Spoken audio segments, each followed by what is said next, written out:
Annual Plant Sciences Symposium. My name is Owen Washam, and I serve as this year's president of Plant Sciences Graduate Student Council.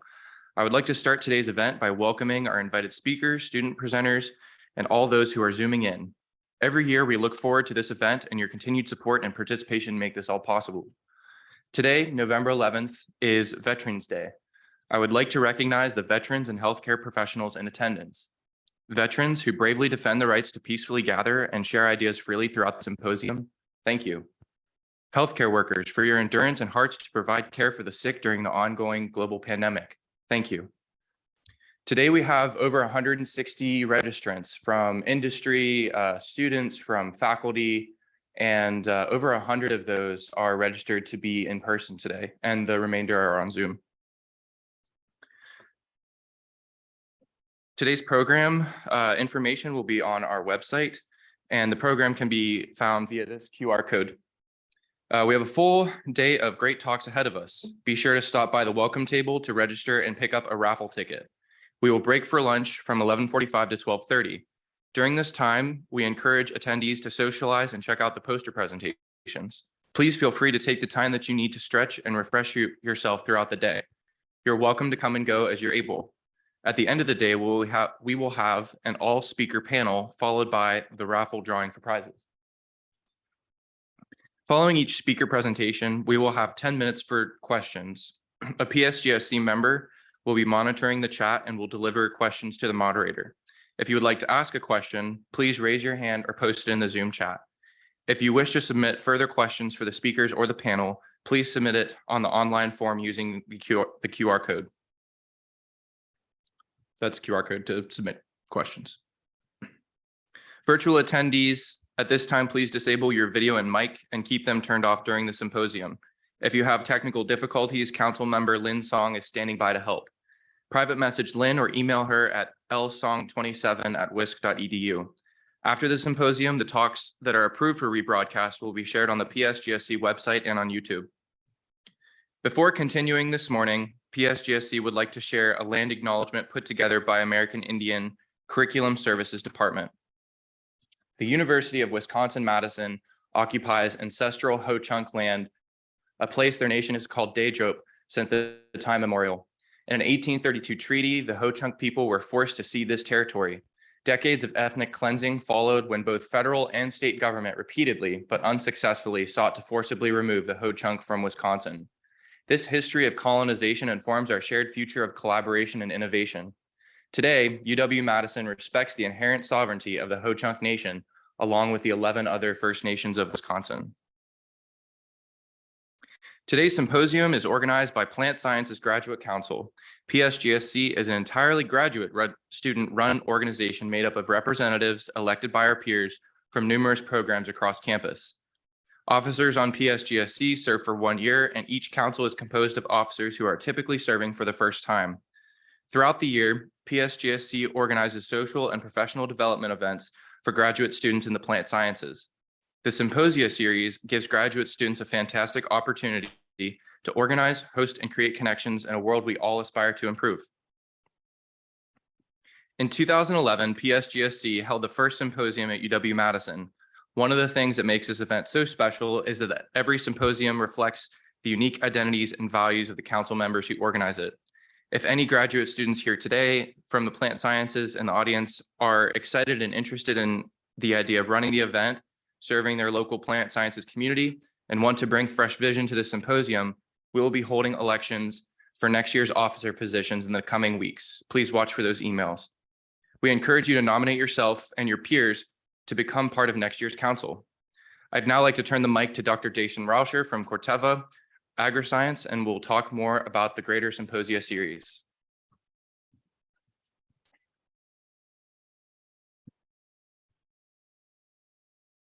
All right, thank you so much, Owen. It's a pleasure to be with you today and to actually be in person again. It's been a few years since I've been on campus for obvious reasons. And so it's great to have people in the room joining us today as we're making this transition back to hopefully next year. We'll have a few more speakers here in person and live, but I'd like to take the opportunity on behalf of Corteva Agriscience, of course, to welcome you to the event today. and to talk a little bit about our program, of which, Wisconsin has been a core member since pretty much since the very beginning. So I am the R&D Academic Relations Manager at Corteva AgriScience, and one of my responsibilities and great joys is managing this program, which I inherited from Tabaret Abadi, who many of you know. So this is a program that we've had since about 2008. It is really, its purpose is to support the next generation of scientists by allowing graduate students to put together their own scientific conference. So for me, it's always fascinating to see the ideas that students come up with in terms of, curating their own scientific conference with the topic, the speakers, and each one is unique and interesting. So it's always fascinating to see how these come together. So that's a very important part of it. But really what it comes down to is the networking that goes on at these events. And we've been doing it in the virtual world. We've been doing our best at networking, but I think now we're getting back into the spirit of real being in the room together kind of networking. And hopefully that will continue to build in addition to the virtual presence that we have as well. Now, the career development side, this is obviously an important one for me, representing the private industry side of things, the private sector. It's important for us, and I think it's important for students that they get exposed to the full range of careers that are going to be available to them once they graduate, whether they're undergraduate, master's, PhD level, and so to do this. Not only are we sponsoring these events and participating, we provide a Corteva speaker. We have a wonderful speaker today, Navdeep, who will be talking a little bit later this afternoon. We also encourage participation. We have some of our Corteva employees here in the audience participating today as well. And we also encourage people from across the industry, from our competitors, from everywhere to participate in these events. This is really, it's open to the public, and it's really meant to lift the scientific community, especially in agriculture. Is meant to bring everyone up and especially provide opportunities for these students. And then finally, speaking of the students, I'll get into the soft skills in a moment here, but that's what you can really see on display today, which is so important. Just to give you a little background, this is a global event. Wisconsin is one of our first two founding members of this program. So it's been a long, wonderful run here on campus, but we're really all over the world. We're up to 19 countries. We were just recently in Argentina for the first time. We had a virtual event last week there. So it really is a program that's designed to not only provide these individual opportunities on campus, but to connect it into this wider global network. So we have very strong events for example, in Brazil. You can see, I still have the star on the map there from my Brazilian event a little bit earlier this week. But really, when I talk about this, it's about meeting the students. It's about networking with them and providing these opportunities that every employer, and this is not just the private sector, I think even academia looks towards these characteristics more and more. We're looking for the leaders out there. We're looking for people who are able and willing to work on teams and who communicate well.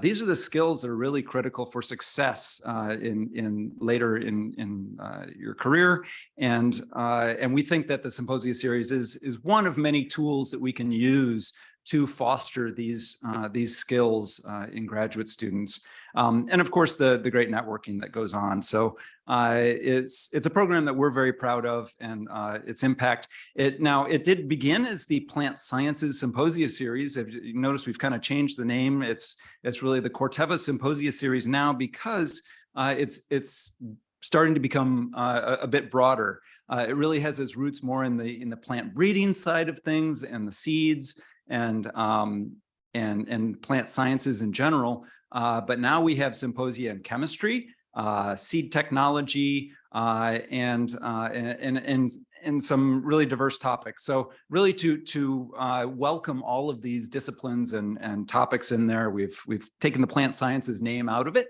but we still have a lot of plant science focused events. But a lot of them you'll notice, and either explicitly or implicitly, I think almost every single symposium these days comes back to something that that we all think about every day, and that's sustainability in agriculture. And you can see we just had a West Africa Symposium Series event recently on focused on climate change and crop improvement. This really, I like to use this opportunity to talk a little bit about what a company like Corteva, where do we go with this kind of thing? And you really have to go into the what is the company's focus. And so ours, I think, is an interesting example because it really has kind of these four pillars. The first being innovation, right? We need to use technology and innovation to provide tools for farmers and others in agriculture to do it in the best way possible with a minimal impact on the environment. And speaking of that environment, biodiversity has to be at the top of the list, right? We do not want to convert more natural land into agriculture. We want to use the land that we have more efficiently, more effectively to feed the world. And that does take that innovation to do that. Greenhouse gas emissions is at the top, on the top of our minds for everyone, I think. Climate change, everything we do now has to consider that. And then the thing that I find really interesting is that in our sustainability strategy, we put inclusion, diversity, and equity. And I'll talk about that more in a moment, but I think more and more it's becoming critical that diversity is the key to finding these solutions to the challenges that we face. So, we're innovating, we're trying to make an impact on food security, sustainability, and giving farmers the tools to do that, okay, so that we can impact consumers down the road and feed the planet, that kind of thing. But you have to give farmers the tools to do that. And as I mentioned, we have a very strong push right now to say, we are not going to come up with these solutions unless we have a diverse workforce that is bringing these ideas forward, allowing us to think in different ways. Diversity of talents and perspectives, that's the only way we're going to solve these challenges. So ID&E is really at the top of our minds as we make this journey. Just a couple other quick notes. For those of you who are interested in collaboration, we have a great platform, our Open Innovation Collaboration platform, where if you have an idea, you can reach out to us and submit an idea and say, hey, I think Corteva could really be a great partner in making this idea have an impact. And so we have a platform where you can submit an idea, and we'll review it and see if it fits well with what we're doing, or sometimes it doesn't, but it's worth exploring.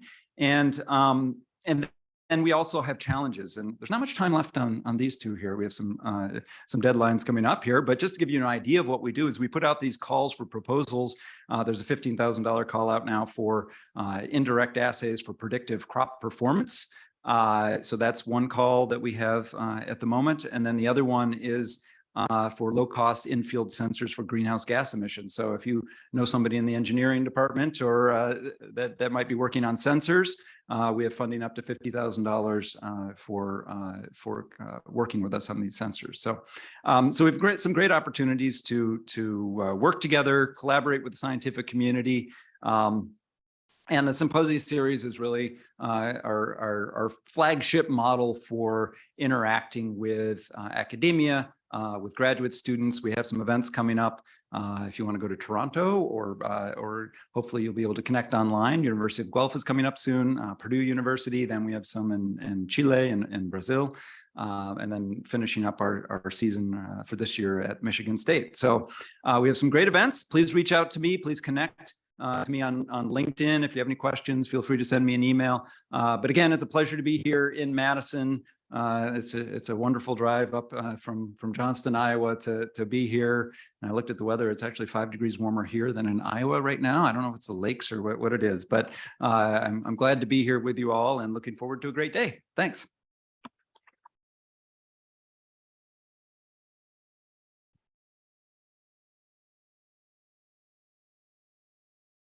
Thank you, Dr. Rauscher. Our theme today is Cultivating Resilience, learning from the past to plant for the future. This theme acknowledges the impact of agricultural practices in the past and the need to implement sustainable practices for posterity amid a changing climate. The speakers that PSGSC bring to you today hail from the fields of forestry, plant conservation, plant breeding, biotechnology, science communication, and agroecology and entomology. These speakers are professionals offering perspectives related to this year's theme. Without further ado, I will pass the mic to Tyler Wintermute, who will be introducing our first speaker, Dr. Eric Kruger.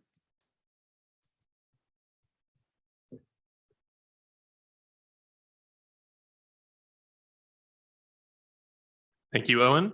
Dr. Kruger is a forest ecophysiologist, and his primary research interests are tree and forest carbon balance, its physiological, morphological, and allocational determinants, and the responses to biotic and abiotic change agents. Please join me in welcoming Dr. Kruger.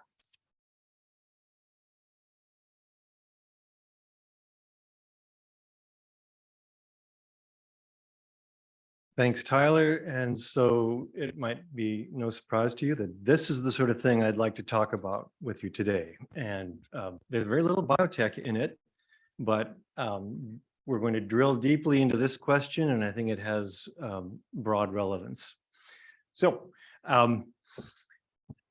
consequences of disturbance mediated shifts in structure and genetic composition for ecosystem function. The ecosystem in mind is aspen dominated, Populus tremuloides. And the venue is Arlington Agricultural Station, one of the many gems we have in CALS to conduct field research.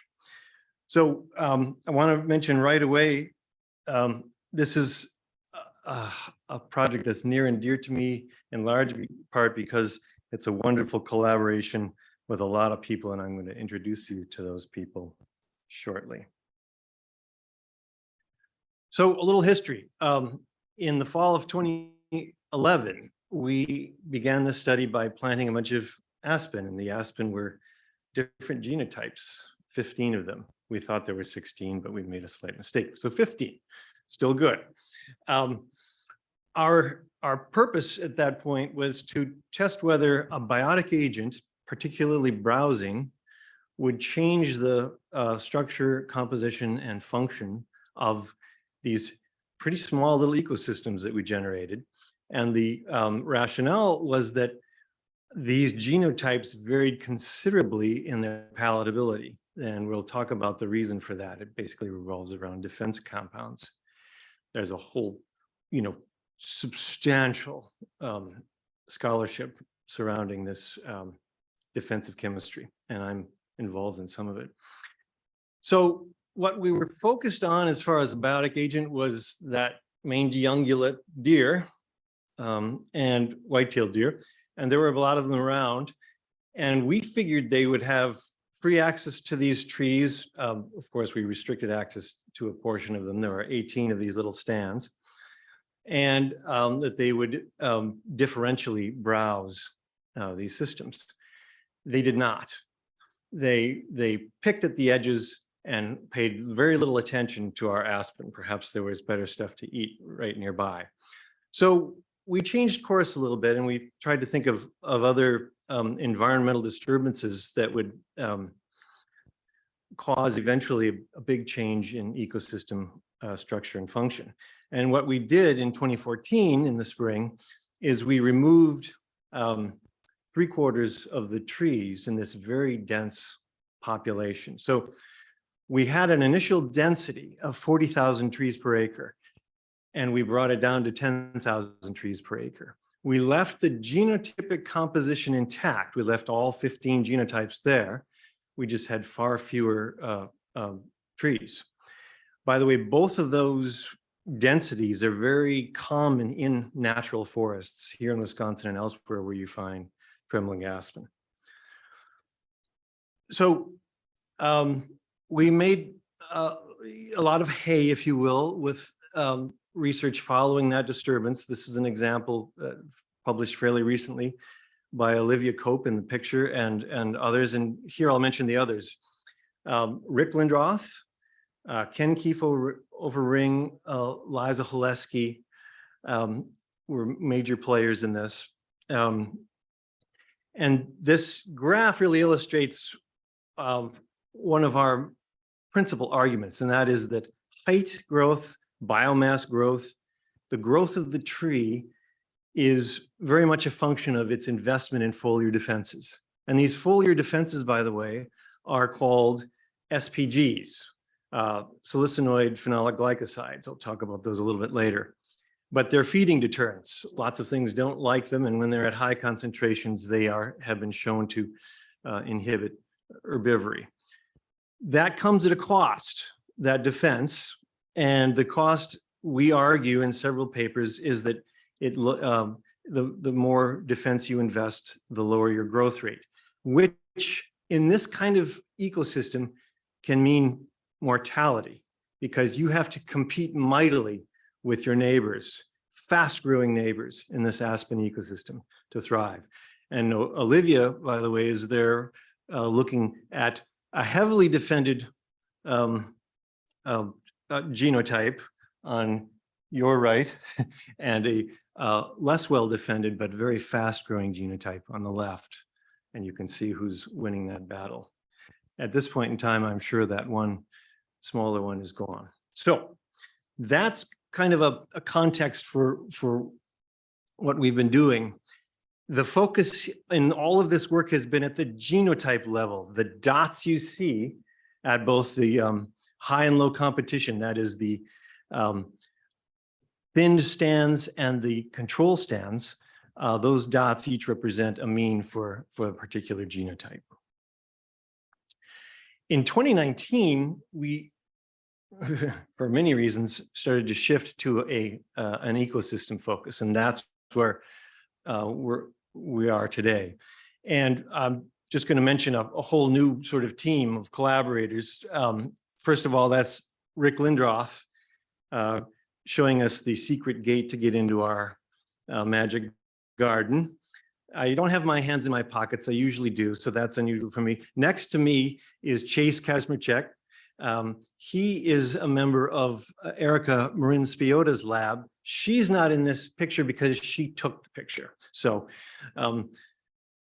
I will tell you this again, but essentially Chase and Erica and their team, they're working on processes and characteristics at or below the soil surface, whereas much of certainly my preoccupation is above ground, although there's one exception. The person to the farthest away from Rick is Nick Pomploon, and he was a master's student. He graduated recently. This was his thesis topic. This focus that I'm going to present to you was his thesis topic. My charge at the moment is to move that forward to publication, because Nick is actually working hard for a living outside of the university. One of our fun, I'll call it, hypotheses that formed sort of the framework for this study is what I call the skittle hypothesis. Each of these little beautifully colored dots is in my mind a skittle, but actually it represents a genotype. And if you look at that scale on the lower left corner, we see a bunch of genotypes that differ in growth rate and defense. And again, the two are more or less negatively related. So high growth rate, low defense, as opposed to high defense, low growth. All of those are mixed into this high density, highly competitive ecosystem. We've changed that reality by lowering the competitive intensity by removing 3/4 of the trees. So what we expect is that the competitive pressures that lead to mortality in the high density or high competition stands is going to be changed substantially and be much less of a selective pressure in the low density stands. Therefore, like right now, the composition of those stands is going to be quite different. And because of that, we're going to see differences in ecosystem function. I'm going to mention before I forget that my preoccupation in this presentation is primary production, net primary production, essentially carbon sequestration with a few caveats. But the other opportunity that I have selfishly in this project is to finally, in my career, I've been around for a while, finally in my career, I get a firsthand opportunity to test or examine the relationship between biodiversity and productivity. In other words, the perceived positive influence of biodiversity on ecosystem function. Just one in this case, although as you'll see, there'll be more coming. And I remind you that it's interesting and it's somewhat unique because it's intraspecific genotypic diversity that we're dealing with, as opposed to what's very common in the literature, which is species differences or variation. So I also want to mention that, and this is extremely exciting to me, and there are already data presentations that I've seen, and it's going to be a lot of fun. Chase and his team have been looking at the things that we are not looking at, like litter decomposition rates, soil carbon and nitrogen dynamics, microbial activity, a whole bunch of important processes and traits that we think will link in many different ways to NPP and other interesting above ground ecosystem traits. So stay tuned because you're going to see this stuff soon. Back to my preoccupation, net primary productivity. So that is the annual investment of biomass in foliage, branches, stem, coarse roots. Those are all kind of woody, and fine roots. And by the way, that's not everything. This is what we measured. So I'll give you an example. You might already see, what's missing is allocation to mycorrhizal fungi. We really don't have a way of doing that. It's not on the list. So that's just a caveat.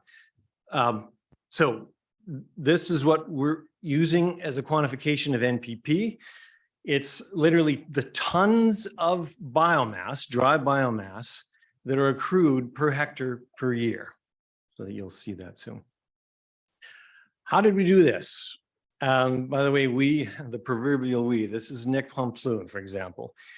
Grubbing around in the soil for many, many hours, quantifying fine root production via a conventional method, which is called ingrowth cores. So we take a wedge of soil out, we take all the fine roots out, we put the soil back, and we come and harvest that same wedge 90 days later. We do that twice or three times during the course of this 1-year study. And we pull the fine roots out, and that's the quantification of fine root growth, one of the components of net primary productivity. Here's a shot of one of our low density stands with those ingrowth cores randomly located. And by the way, of course, everything is imperfect.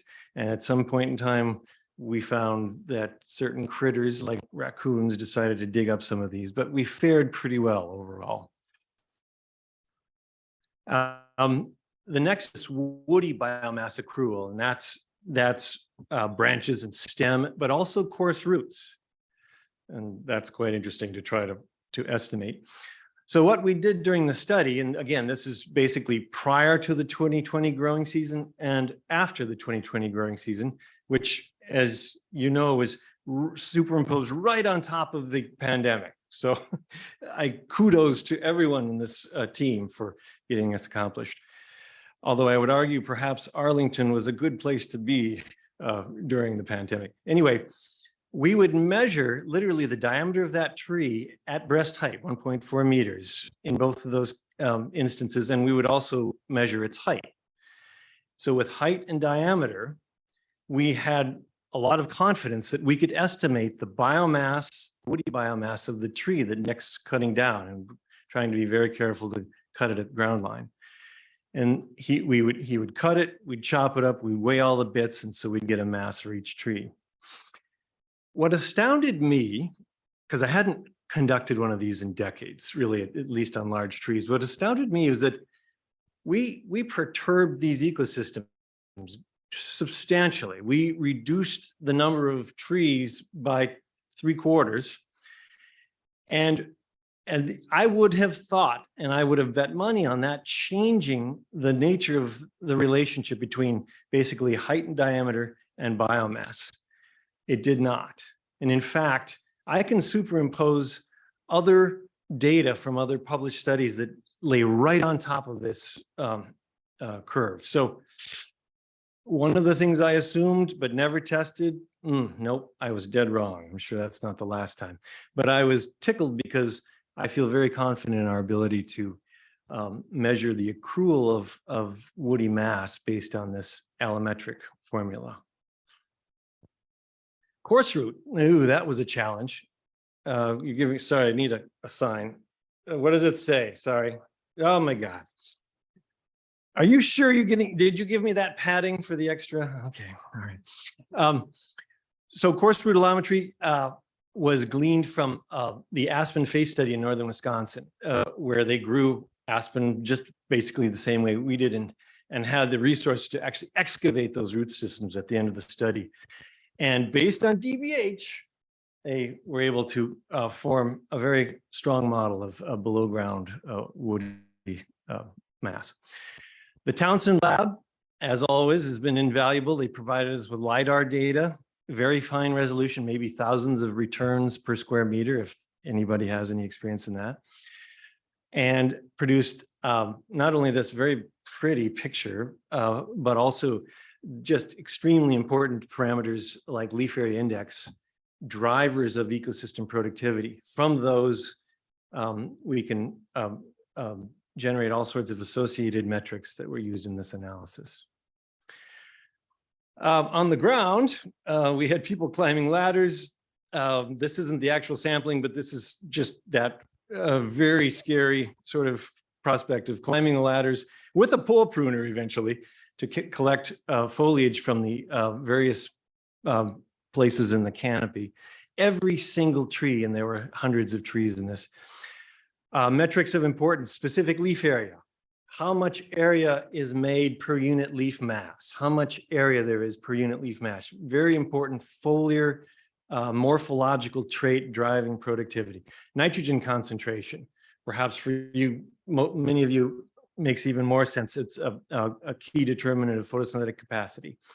And then the concentrations of these defenses, salicortin, tremulacin, salicin, tremuloidin, and condensed tannins. The first 1, 2, 3, 4 are SPGs, the salicinoid phenolic glycosides. Condensed tannins are thrown into the mix because they also are shown as a feeding deterrent. What did we find? Nearly 5-fold variation in 2020 stand productivity, startling amount as far as I'm concerned. And the other fun piece is how much of that was actually dominated by that woody biomass. So a few tons per hectare, excuse me, of biomass in the foliage produced, 90% of it in the stem and coarse roots, and then a little bit in the fine roots. By the way, and it's caused me many nights of very little sleep, these numbers have blown me away. Something exceeding 40 tons per hectare per year is just mind-boggling, but I believe in them based on a careful scrutiny of the methods we use to produce them. Oh, sorry, this will happen, old man.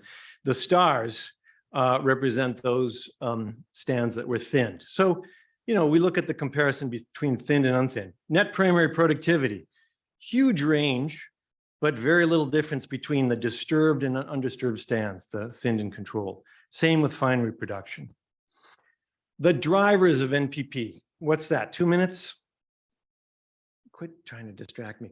The drivers of NPP included leaf area index, as I mentioned, SLA, leaf nitrogen, and these defenses, which are generally considered to be quite negative.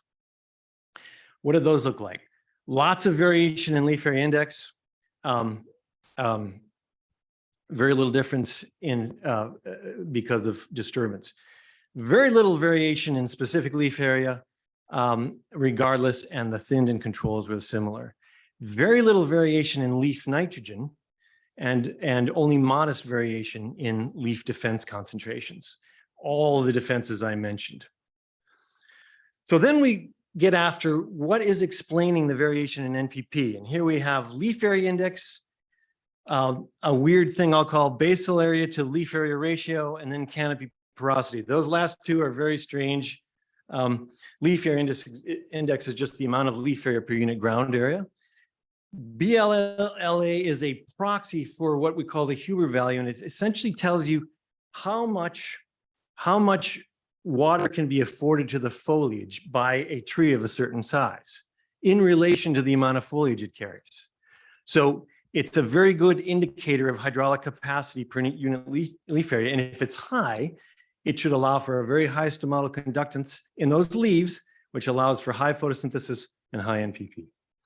Canopy porosity, what is that? The ratio of empty to populated LiDAR voxels, little cubes in a three-dimensional space provided by the LiDAR. And by the way, it's about a 2-to-1 ratio of nothing to something in these canopies. Explanatory role for model parameters, huge amount of variation explained by LAI. These are added variable plots. Significant variation explained by the Huber value proxy, the BALA, and significant negative relationship with porosity, this Swiss cheese effect.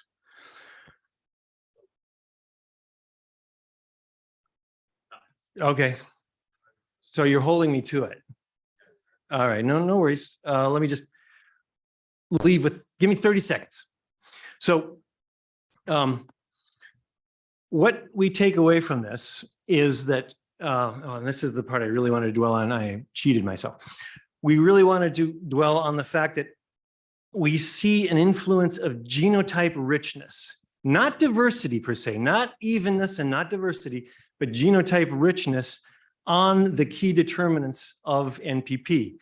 A very positive influence on leaf area index and a negative influence on canopy porosity. The idea is that the more genotypes you have, the greater the complementarity in canopy structure. But for me, it's the first time I've ever witnessed an influence of diversity, or in this case, richness, on ecosystem function. Okay, that's all I got for now. Thank you. Thank you, Dr. Kruger. If anyone has any questions, you can either raise your hand on Zoom or in person to ask. Yeah. Ask me stuff about what I wasn't able to show you. I have 10 minutes, right? 5? Okay. Are there any questions in the audience? Are there any online? I see something too. Hey, thank you. So how much of these trends that you've seen, do you think it's species specific? How much beyond aspen do you think you can take these conclusions? Ooh, awesome, thank you.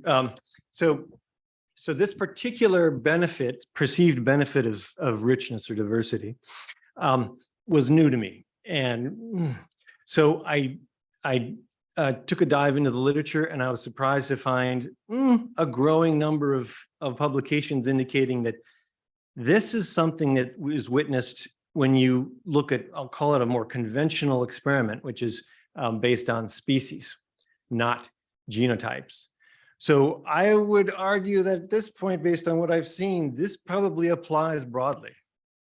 Thus my claim that there's broader relevance to this deep dive. Thank you. So even the canopy porosity, the Swiss cheese, the packing of foliage, even that is influenced by richness in this model. I saw another question. No? Do you have time? Does she have time? Yeah. Okay. Here, over here. Oh. So my question on the genotype richness, do you think it's the inclusion of the genotype with the highest NPP, the highest yielding, that is driving this? Or do you think it's something about the actual level of richness? Does that distinction matter? The number of genotypes included, or just the probability that you're including the highest yielding genotype? Love that question as well, and we're going to dive into that. What we've done so far is with ordination created a dual axis description of where they are in genotype space. So we've tried to account for that difference in composition, because that's my first suspicion. Nothing so far. So I'm going, really, it's number of genotypes. So I'm hoping that deep dive into the LiDAR data, spatially explicit data, and then some crown morphology measures that we made might help us clarify this. Thank you. Thank you, everyone, for the questions. If we didn't get to yours, or if you think of one later, be sure to save it for the speaker panel this afternoon. Let's give another thanks to Dr. Kruger for coming to present to us today. And now to Britta Welsh to introduce our next speaker.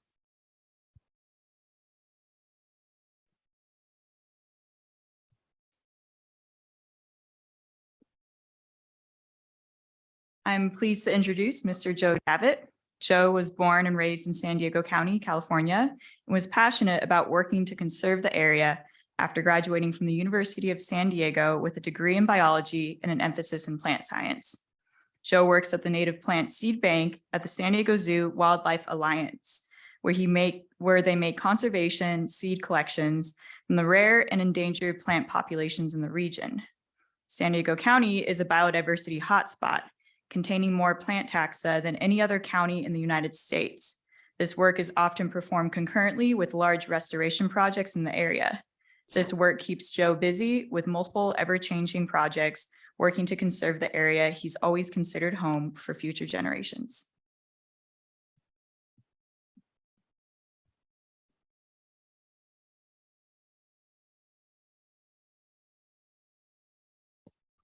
Good morning.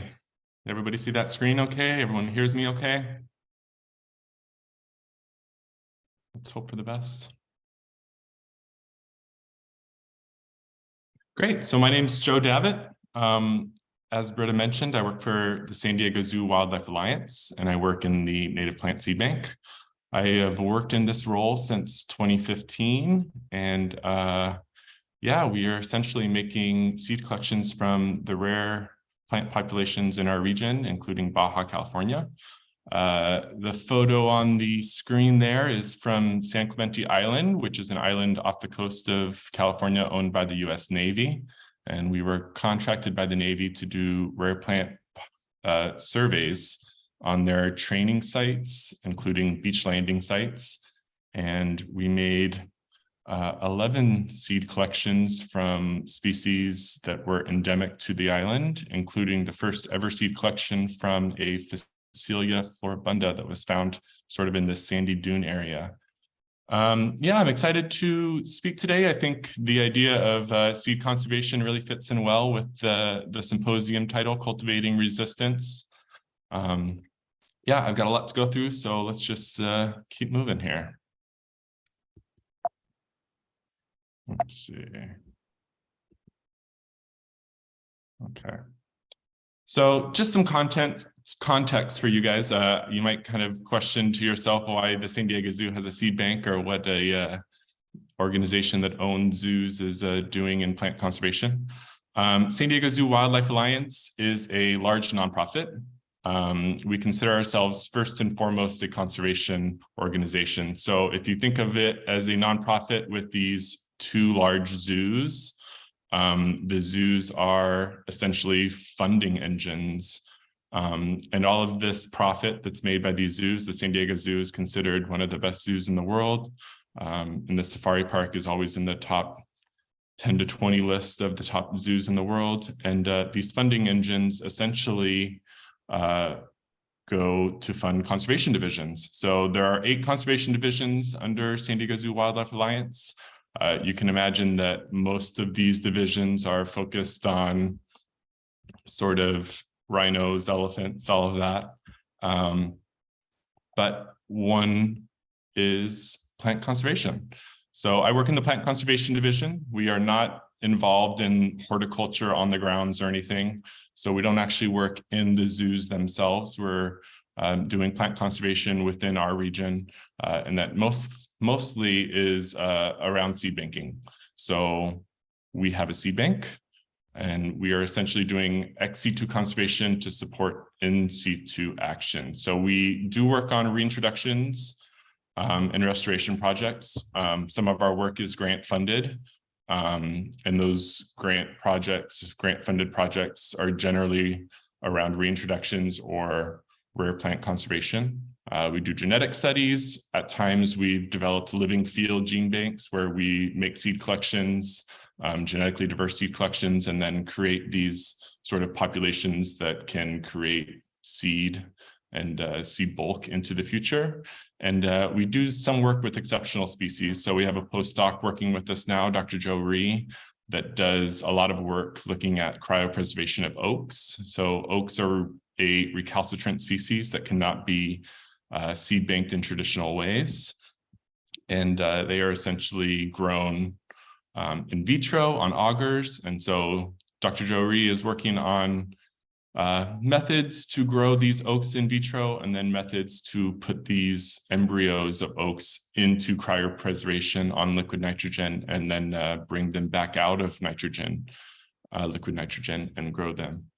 Our seed bank houses around 950 seed accessions. We have around 1,100 herbarium specimens.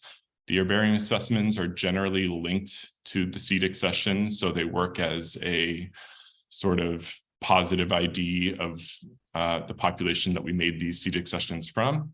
And we're a small division within San Diego Zoo Wildlife Alliance. I think at max capacity, we usually have around 8 employees.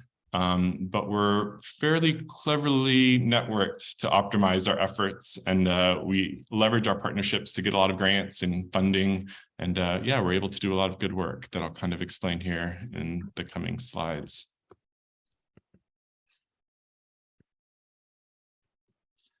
So one of these networks that we work within is the Center for Plant Conservation. If you haven't heard, the Center for Plant Conservation is essentially a network of large botanic institutions across the country. This map here in the bottom corner is essentially showing the different organizations throughout the country. And then, yeah, the Center for Plant Conservation, essentially, they put out best practice guidelines to kind of ensure we're making seed collections properly, that we know how to collect vouchers. The Center for Plant Conservation has put out a Rare Plant Academy. Sorry, I'm having some issues here, but let's see if this is working. Yeah, these are examples of the Rare Plant Academy. So the CPC Rare Plant Academy, this is just sort of a quick plug. If you go onto their site, if you haven't been there, I recommend that you go and kind of check some of this stuff out. They have a lot of really good information. There's videos. So this orchid micro propagation video is a video I helped them put together through the Atlanta Botanic Garden. They're just sort of short 5-minute videos that kind of explain different methods of plant conservation and rare plant conservation. They also have a lot of conferences recorded. So you can go through and click through conferences that you may not have been able to go to and sort of watch the different talks on there. Yeah, check out that site if you've never been there. I highly recommend it.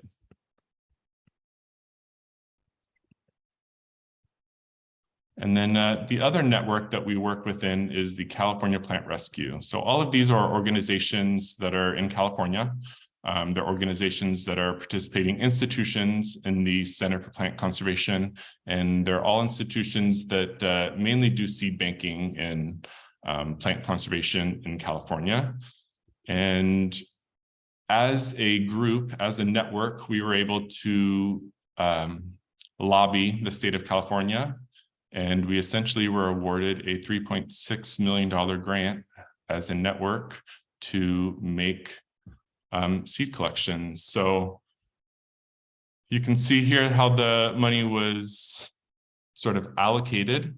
And you can imagine this sort of influx of money has really made a big difference. It's sort of a renaissance of seed collecting throughout California. And the way it's worked is if you were able to go out and make a seed collection from a rare plant population that is currently unrepresented in a seed bank, the California Plant Rescue would give your organization $2,500 for that collection. So there are some stipulations that it's a high value conservation seed collection, which I'll kind of explain here in a minute.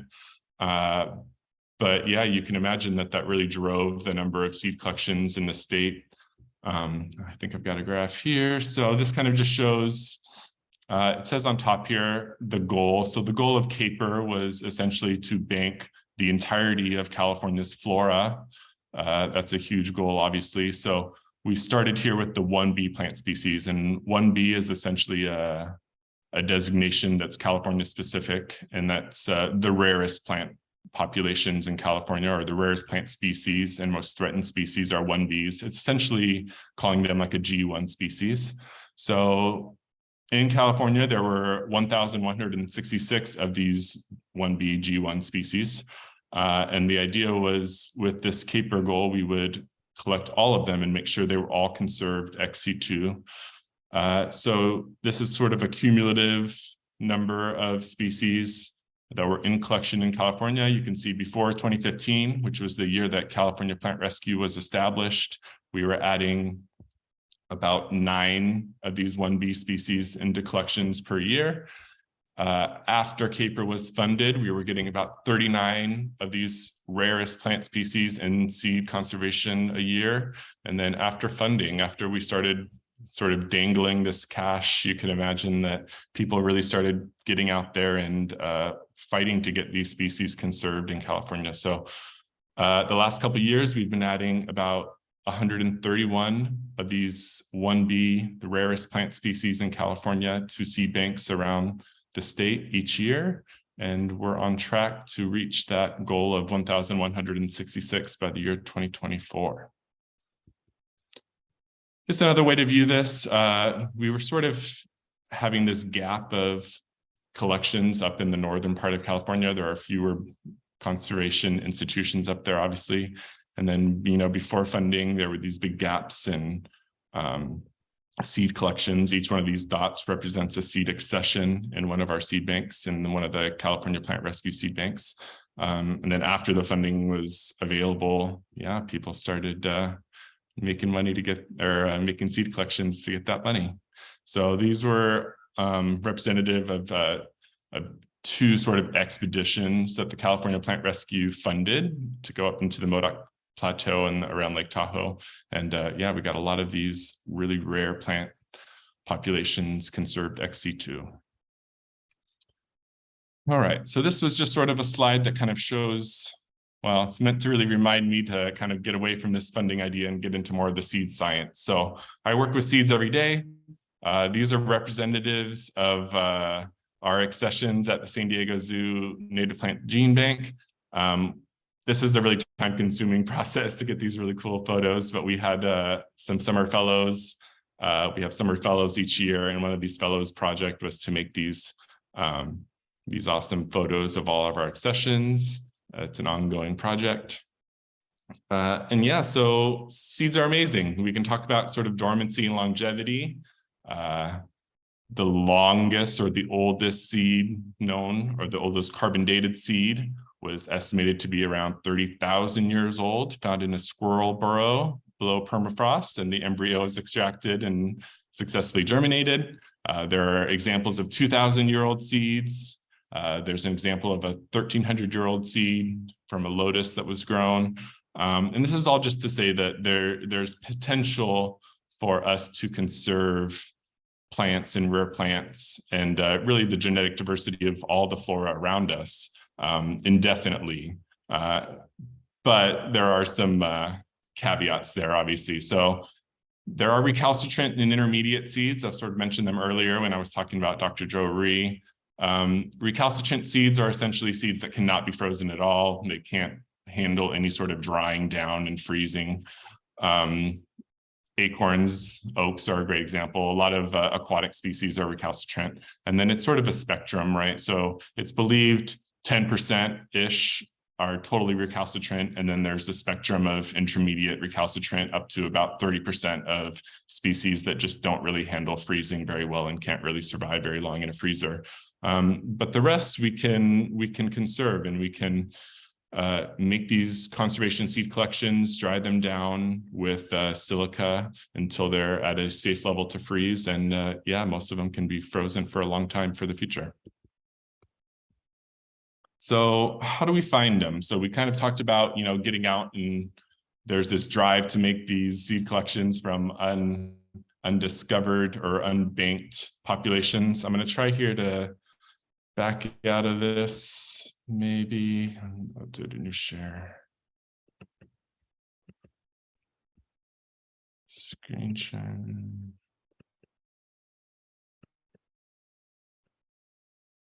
Hopefully that worked for you. So the CNDDB on my last slide is the California Diversity Data or National Diversity Database.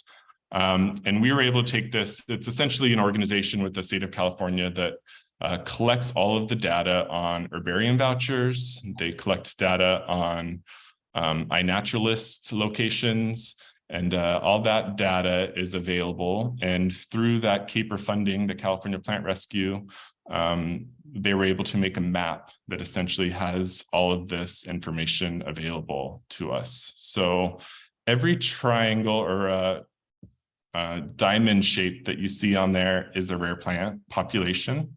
You can see there are a lot. This is San Clemente Island, 60 miles off the coast of San Diego. There is San Clemente Island, just covered in rare plant populations.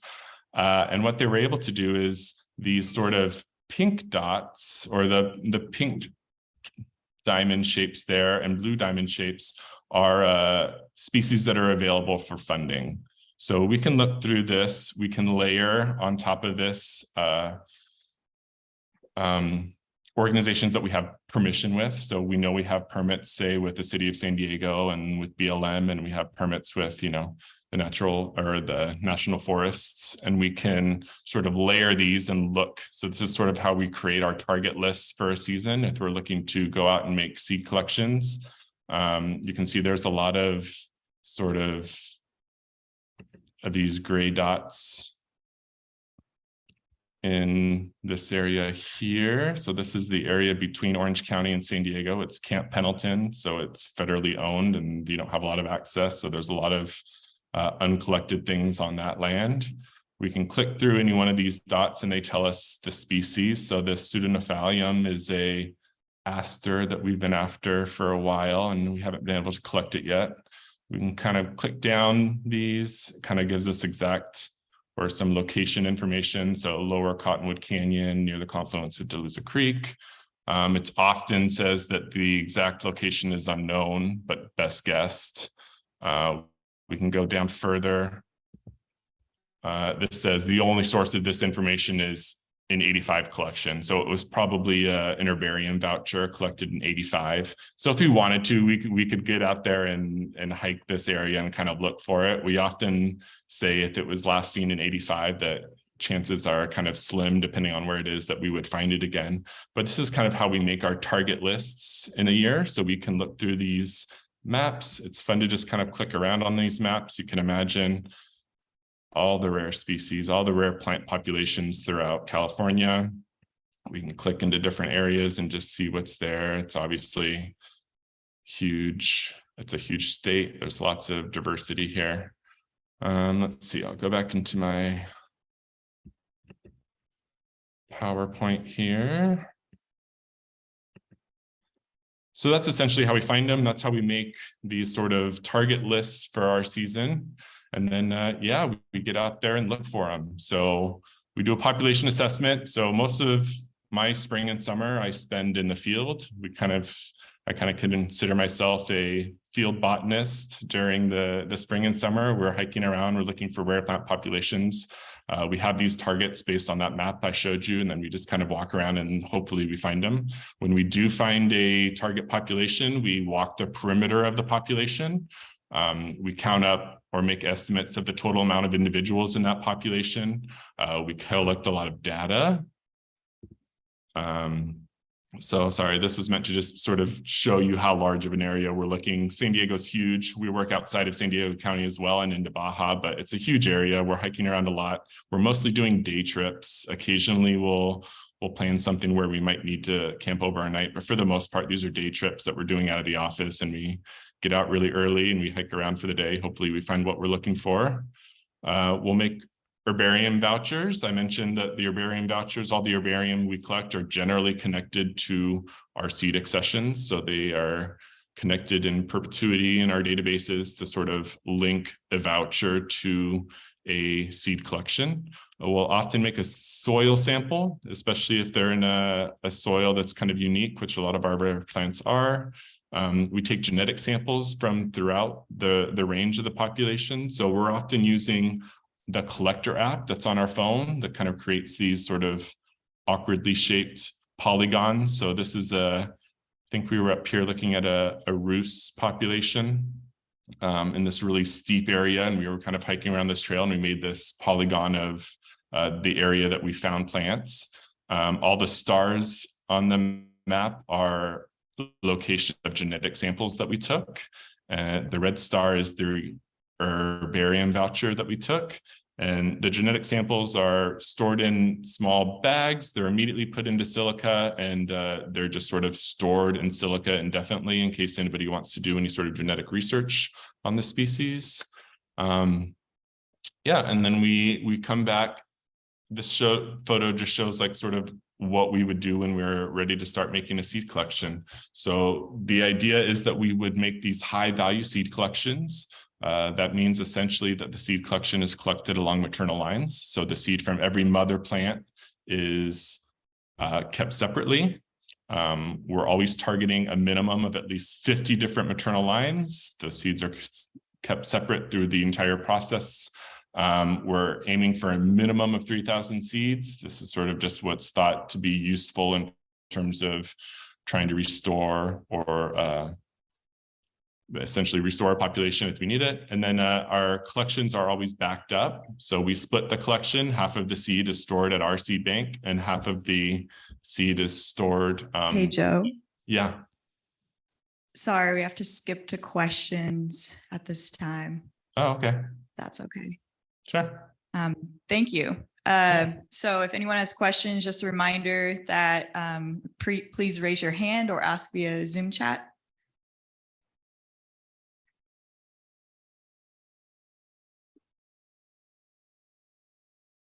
Hi, Joe. Can you tell us more about making a seed collection?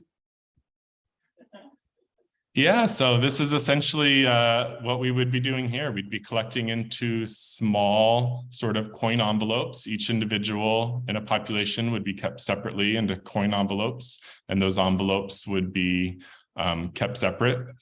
We would aim, like I mentioned, for a minimum of 50 maternal lines. They would then be brought back to our seed processing lab where they're kind of processed individually. And yeah, they would go into desiccation chambers that essentially dry the accession down to a safe relative humidity. That relative humidity is around 25% relative humidity.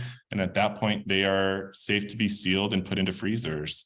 So we do, in a good year, around 80 seed accessions a year. It's been sort of drought this last few years, so we're averaging more like 30 or 40 seed collections of a year. But it's a lot of work. We're out there, we're making these collections into these, small little envelopes, and then yeah, they're dried and put in a freezer, and they can last for hundreds of years.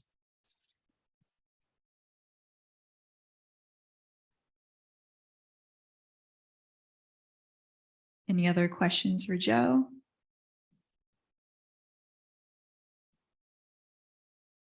Hi, Joe. I was wondering if you had any counterpart research in Mexico, or if there are similar programs across the border.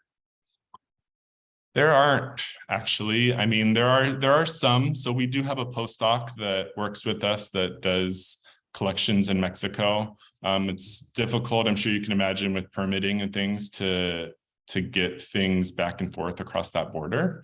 So we are able to get some herbarium vouchers. So we work with a lot of like kind of cross-border species that might have like a really restricted range in San Diego, but also occur in a few populations on the Mexico side.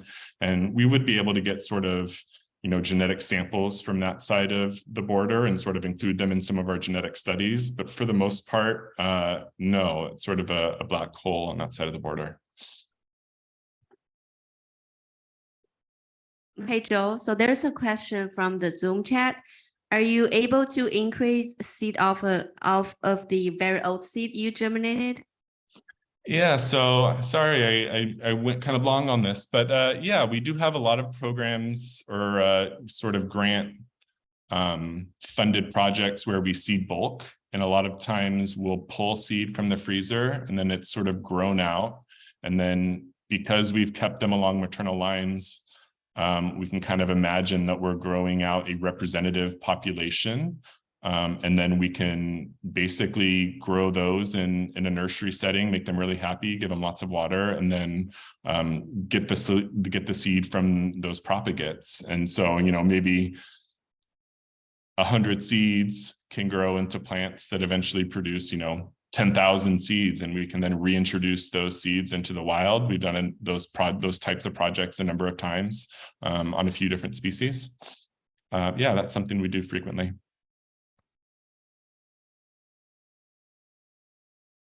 Okay, thank you. We have time for another question.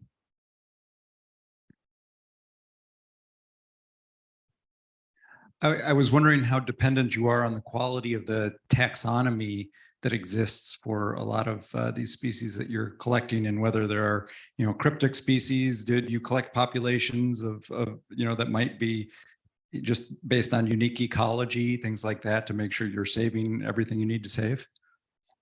Yeah, so when we think about like species-wide conservation, we're often making seed collections from multiple populations, obviously. So it's not enough to just conserve one population of a species in a seed bank. So we'll make sort of a number of collections throughout the range of a species.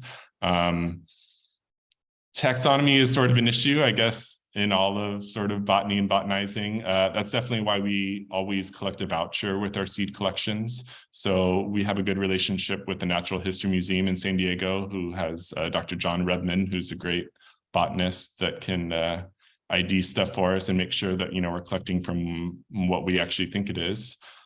We do a lot of, you know, work in the field using a key and things like that to ensure we're looking at the right thing. But yeah, we're we're working on it.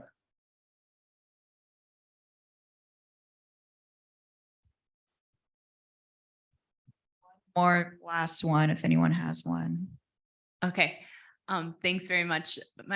There's a question in the chat too, but my question is for the maps that you presented, what is the likelihood of something actually being there when you see it on the map? What percentage of them are real?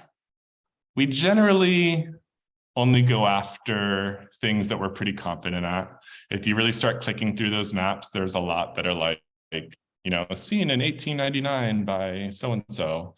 And those really old accession or those really old records often just aren't that useful. So if we see something that says something along the lines of, you know, seen within the last 20 years, a population of over 100 or something, or they've seen a large population, then it's generally there. Or we can generally find the area that they're referring to and check that it's there. It's hard, especially in California. A lot of our annuals especially are really dependent on rain.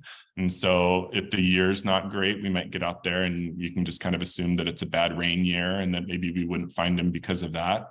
But in terms of like accuracy of like GPS and location data, it's generally pretty good.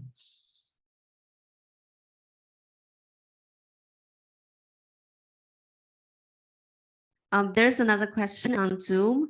How do you evaluate whether the 50 maternal plants you collected are genetically unique from one another and that you're collecting diversity within the species? So within population genetics, we do our best to essentially, like I mentioned, we kind of walk the entire perimeter of that population, and we're ensuring that we sort of know where that population is, and then it's sort of spread out to the edges of that population and collect randomly from throughout it. So the idea is we would avoid bias. So we would collect from large and small individuals. We often collect more than once. So in different years, maybe, especially if it's an annual, we'll collect from a dry year and a wet year.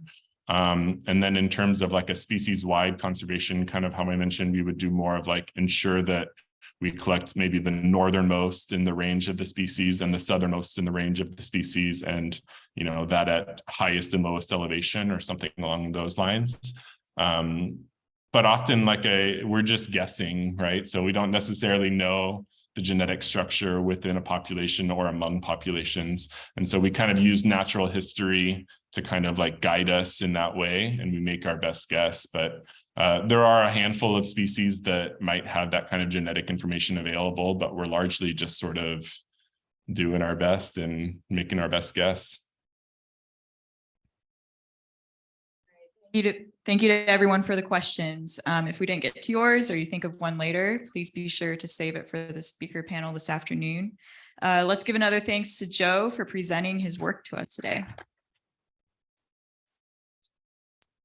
And now to Autumn Brown to introduce our next speaker.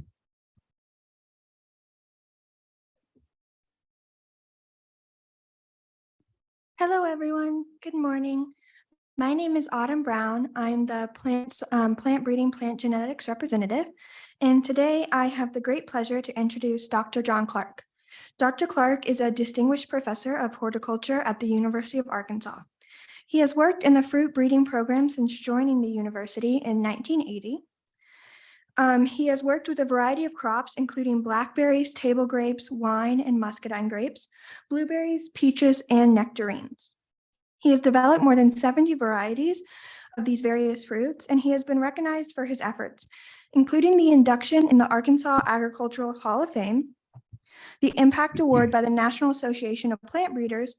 He was also named a Fellow of the American Society for Horticulture Science, and received a Distinguished Service Award for the North American Raspberry and Blackberry Association. He is finishing up his academic career in 2022, and I had the pleasure of working with Dr. Clark while I was an undergrad at U of A, and I am so excited for you guys to hear his talk today. Thank you. Please. Yeah, thank you. Okay, thank you, Autumn. Can you hear me and see me? Hello? I can hear you. I can't see you. I think your camera's off. Okay, well, just a second. Didn't know about that part. Sorry about that. No, you're okay. Okay, what about now? I can see you now. Okay, well, that's what we want. Okay, so it's exciting to be at the University of Wisconsin-Madison. I wish I was really there. I've never gotten to come there. I've always dreamed of being there. What a fabulous institution. You think about genetics and plant breeding, I can't think of anywhere with a greater record of accomplishment. So thanks for the opportunity to share. Maybe one day when I'm wandering around the countryside, after I get done with this university career, maybe I'll show up. Okay, Cultivating Resilience. That's an interesting title. I don't know if I have anything to say about resilience, although I've worked at this for 42 years, and so maybe that shows resilience, but it's always really blessed to get paid, so that's a lot of fun. Fruit breeding, it will be very far away, probably from almost everyone in the room. That's a little different as far as, the nature of the industry. It's small, not a lot of money compared to row crops. Harder to fool with as far as longevity of the plant life cycle and such. Most of today, as I promise, no data. I hope none of you will frown or be disappointed. I kind of quit data a few years ago and just started telling stories. I know about data. I've had data before, so I promise you I know about it. So what about a little background? I want to share a little bit about life. We all come from somewhere. So I come from two of the poorest states in the United States, Mississippi, which is, I believe, the poorest, and Arkansas, which is, I think, one step over. When I moved to Arkansas in 1980, they use the same phrase here that we used back in Mississippi, and it was thank God for Arkansas. And I got over here, it's thank God for Mississippi. And so at the bottom of the economic rung, but it just is what it is. Life unfolds, you do where the opportunities are there. So this is really going a long way back to some of you. I grew up on a dairy farm. Look at that to the right, that label. That's the label off of a milk cap for the dairy that my grandparents started the dairy in 1915 in Madison, Mississippi. It's now a suburb of Jackson. The whole farm is full of people and churches and shopping centers and schools and everything else. There's no farm there anymore, but notice that and notice the 4-digit phone number. So that kind of dates back a long time ago. And permit number 18, raw milk. Someone would say, what the hell is raw milk? Well, it used to be until the early 60s, all milk was unpasteurized and unhomogenized. So that's what my family did, was delivered milk to the back step of people. How odd. I never saw that part of it. But we also had beef cows, and we had corn for silage, and we grew cotton and soybeans. So that's where I came from. In fact, my first job was picking cotton. Now, this is going to really date me. Now, I remember when we got the first cotton picker. It's a single row cotton picker in the early 60s. It used to all be picked by hand, but that was my first job. I made a nickel a pound. So I think I can vaguely remember the first 25 cents or quarter that I ever put in my pocket. Pretty proud of it. It takes a long time to pick very much cotton. You know, what about fruits? That had nothing to do with fruits. Fruits aren't a big deal anywhere in Mississippi much, or at least it wasn't then. But I did pick blackberries on fence rows and pond dams, and I'd take them home to my mother, and she would make something called a cobbler, which is kind of like a pie. So nothing to do with fruits. And so when I went off to school, I went to Mississippi State University, got 2 degrees there. You know, I looked around and said, you know, this professor deal, this looks pretty good. Those guys aren't milking or hauling hay or doing any of that hard work. And it seemed like they made a lot of money. And so I thought, well, how could I get to be one of those? I really didn't know what it was. So anyway, I came to Arkansas in 1980. So when I came to Arkansas in 1980, I came and worked for this guy, the picture there, Dr. Jim Moore. Dr. Jim Moore was got his PhD at Rutgers. He's a native of Arkansas, and he wanted to come home and establish a fruit breeding program. So in 64, he returned to the University of Arkansas. I showed up in 1980. So I got to work with him a long time before I ever became the leader of the project. So a little bit about Dr. Moore. Well, let's talk about that some, because he was a real visionary. And look at all the crops that he worked with. Now, most of you are probably going to work with one crop, maybe 2. And you can say, why would you fool with all those things? Well, I've found in my career, I worked with a lot of crops, most of these at various times, and it's a lot of fun to work across crops. You might not get as sharp on certain ones because you run out of time and you have to run to the next one, both in science and time in the field. But that was a huge vision. What did he want to do? He wanted to have an impact with Arkansas growers. Now, what's been very interesting over the years is to see the breadth of impact of this effort. Now, one of the things that's very interesting about Arkansas, more so now than even when Dr. Moore came back in 1964, is there's no fruit industry to support anything. There are no grants, there's no checkoff, there's no support from an industry group. It's mostly local market production. Some would say, well, that's kind of a silly thing to be doing. Well, could be. But we've continued doing it now going on 60 or more years. The picture there, Dr. Moore in the upper right, is with him with one of his first grapes. He's holding a cluster of Venus grape, and that was probably about 1973 or 4 or something. And in the lower picture is Dr. Moore with his Cardinal strawberry, and that was taken in 1979. So that's about the time that I met him. You know, Dr. Moore came back to Arkansas. He had the best job in berry breeding probably on the face of the earth at the USDA Beltsville, Maryland. So he took that job in 1961. He went in late 1963, and he told his boss that, you know, if you go back to Arkansas, you'll never be heard from again. You better not do it. Jim loved to tell that story because he was a very successful, famous author, breeder, very accomplished, internationally known. But he had to leave that probably best job around on that rich heritage with the USDA's fruit lab in Beltsville to come back and do what he did. But when we talk about our work, we're in breeding, and it's the same way with other areas of science, we build on others' foundations. I had a close friend named Chad Finn that worked USDA ARS in Corvallis, Oregon. We worked together a lot, and he used to always point this out about building on others' foundations. So it's really his quote. And I came in 1980, and so I've had the opportunity in his 42 years to build on this foundation, this dream that Dr. Moore had. There are a few things I did that were probably original, probably more maybe than I might give myself credit for.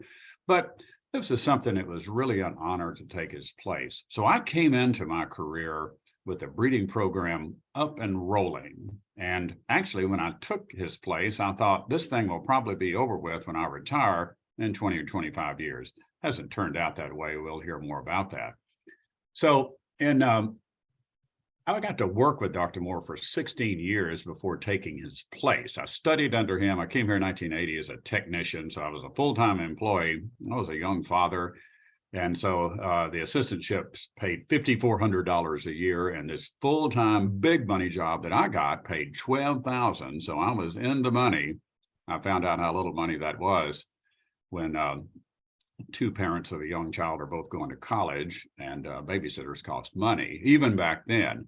So I had a lot of work with Dr. Moore. The upper right picture shows Dr. Moore after he retired, and we're out in peach seedlings. I don't really look like that anymore, but at one time I did. But blending the past and the present, so getting to nurture all of this germplasm through over the years has really been something. And one of the great culmination is the hiring of Dr. Margaret Worthington in 2016. Dr. Worthington was hired, and we've had over 6 years to work together, and our leadership made that decision. They wanted to have someone to overlap so that she could see a lot of what I did. And her seeing what I did is just a small part of the picture. She's way smarter than me. So her enthusiasm and interest and, that nurturing the future. Wow, that is what's really exciting. If you can experience this, it's a fabulous thing, but you will experience it if you're working in plant breeding, because if you take a breeding job, you probably are nurturing some of the past. Nurture it because there's lots of good there. People have done a lot of work before you. This slide looks like data, but I guess it is. And I guess I'm supposed to put something up there along the lines of, did you ever get anything done? Well, I always laugh at that, relative to what? So the breeding program has done all sorts of stuff. So we have lots of cultivars, lots of blackberries. Some of you would smile and say, how in the world would anyone work on blackberries? What could you find more insignificant than blackberries? And you would probably be right, but that's how it worked out. They've been sending checks for 42 years while I worked on blackberries. We've had a lot of success with blackberry. Dr. Moore felt that blackberry had great potential, even though some of his contemporaries thought there was really nothing to do with blackberry. And I've gotten to see the whole blackberry world change, and it's going to change a lot more after my time is done. A bunch of other varieties in there that you see, and you might see some things about public cultivars. So of course we released public cultivars, been doing that for a long time. A bunch of patents, we'll touch on that a little bit later. We have some exclusive license cultivars. So what does that mean? Those are things that work somewhere else or either for the home garden market. And then another area that is in this breeding agreement cultivars. That's an interesting area also. We'll talk a little bit more about that. And we've gathered up some money. If you work for a university enjoys a lot of things, but always at the top of the pile is income. So keep that in mind. And a couple of things that are interesting, cotton candy grape there in our Primark primocane fruiting blackberries. And as Dr. Worthington puts in this penguin picture, we can't crack the Antarctica market, but maybe one day. One of the big things in my career that was interesting was there better be some money. A little background. You may not believe this, students, or even faculty in the room, but it used to be that you had funds to go and do your work. You didn't get grants. You just went and worked. You were given money for students. You were given money for technicians. You were given field sites. Off you go. That's how research started in agriculture. And so that's the way things were. Arkansas probably lagged a little bit in this area compared to other institutions that are more advanced, in that we you still had that traditional funding. So when I came along, I thought, we're going to have some money from somewhere. Where am I going to get a grant to do fruit breeding? There's no money in the industry here. Nobody else is going to pay for it. Dr. Moore paid the first patents in 1982. And so we had a little royalty income. So I got to thinking in the early 2000s, like, how could we generate more money here? So what did we do? A few things did happen as I began to dream of this idea. First off, blackberry planting increased in the United States for the shipping market, particularly. Ouachita was a blackberry released in 2003, and it really had a lot of planting. That gave a boost to income. We had a blueberry called Ozark Blues in the picture there that was planted in Chile and Oregon quite a bit that boosted some income. And I knew I had this unique type of plant, this primocane fruiting blackberry. We won't get into what it is today, but it's unique and it'll change the blackberry world. So I began to think, again, where could we get some money? So expanding cooperations in areas such as breeding and testing agreements. And I want to tell you a little bit more about that. And the idea behind that is, you know, we've got this genetic resource in Arkansas. Can we use it somewhere broader? Not take away from our effort for our farmers, but could it have bigger use? So, well, how do you do that? So I tell this story about this. These two guys show up in the summer of 2001. So one of them is Dr. Carlos Spear. Driscoll's is the world's largest berry company, and he was the director of Rubus breeding, and he wanted to access some of our genetics at Arkansas for primocane fruiting blackberries, which we were ahead of compared to Driscoll and their private program. And Dr. David Kane of International Fruit Genetics on the right. He had just formed this new innovative company. So we put these breeding agreements in place in 2002. And I want to tell you a little bit about what happened, particularly with cotton candy table grape. I'm not in the room to ask you how many of you have had it. Hopefully some of you had. So here's a little bit of what occurred with this. Dr. Kane came to see me in 2001 and said, you want to access your table grape germplasm, Dr. Moore and I have been working on for 35 years. So we did the first exchange. David did have a checkbook, and we let him write a check, and it was appreciated to access this, a one-way street, nothing coming back from California. And what did this do? Well, this allowed the Arkansas grape germplasm get to much broader use, and it's been very valuable to us.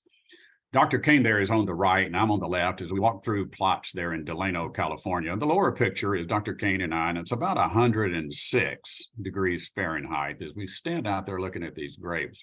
A lot of sweating was involved with that, but it's amazing what has happened with that effort.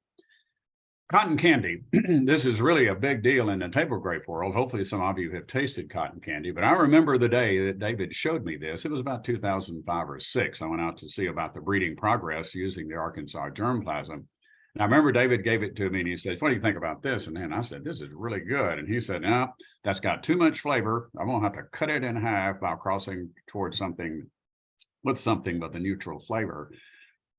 To cut that flavor, it'll be too much for people. And I thought, boy, that's really good. And I was particularly intrigued with the texture that he had. We won't get into grape genetics, but it's hard to get good texture when you bring in other flavors often.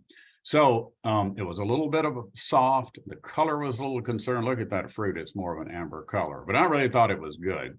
So look at this picture here of the of cotton candy. That is a cold store in Shafter, California. So there's all those cotton candy in those boxes on the left, and there's an equal number on the right, and there's another room like this somewhere else. It is a huge success. It also sells for twice as much as other grapes. So it's really interesting to see this story develop. So key items. This was a place where we have a California grape crossed with an Arkansas selection. That's where cotton candy came from.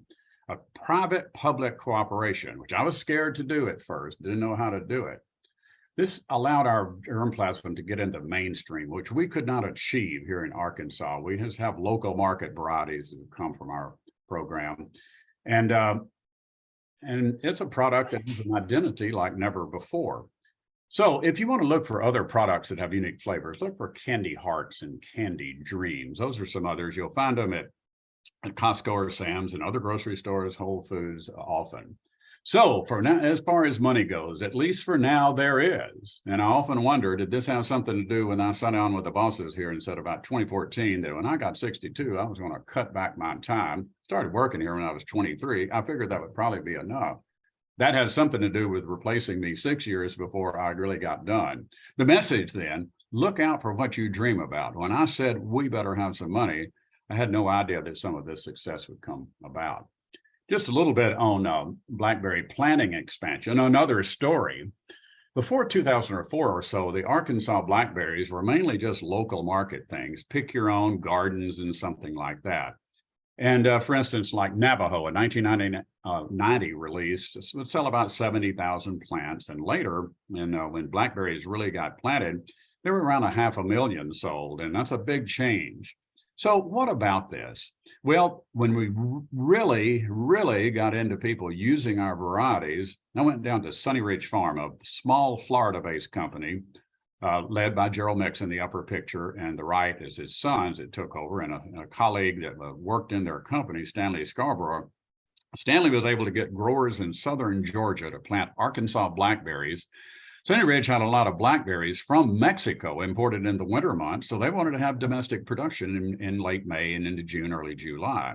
So blackberries began to get planted. Why do I tell this story? Because, I'm sorry, those are the picture I should have had up there. Sorry about that. Because in the university world, I was kind of insular. I was kind of confined. I kind of stayed within the comfort zone of that. But getting out there with growers and exposing a variety, release something, is this thing really going to work? They're spending money on this. It's quite the enlightening experience for me in the last 20 years. And of course, there's lots of relationships there, particularly in Georgia, a couple of growers there that have really done well with this blackberry deal. Some in North Carolina that have really done well. The Jeff Kropps, the one on the lower picture, he's so excited about those blackberries he's standing with. He can't believe how well that works. That's Primark 45, which has really been a huge success at his farm. Irvin Lineberger had great success in North Carolina also. But those are shipping markets. Now, this is local growers, a couple of grower family in just north of Richmond, Virginia. On the right is an exciting picture. Ann Geyer there has the first blackberries she had ever marketed on the first day of November, and that's the Primary fruiting trait being shown. And so local markets have always been important, an entirely different material as far as what they need to have grow. They get retail prices. They're also always smiling. The shipping market, maybe not so much. And then the international aspects. It's always fun to go to another country and see, or at that upper left picture, Washita. I can read Washita. You probably can't pronounce that, and I certainly can't read what's above.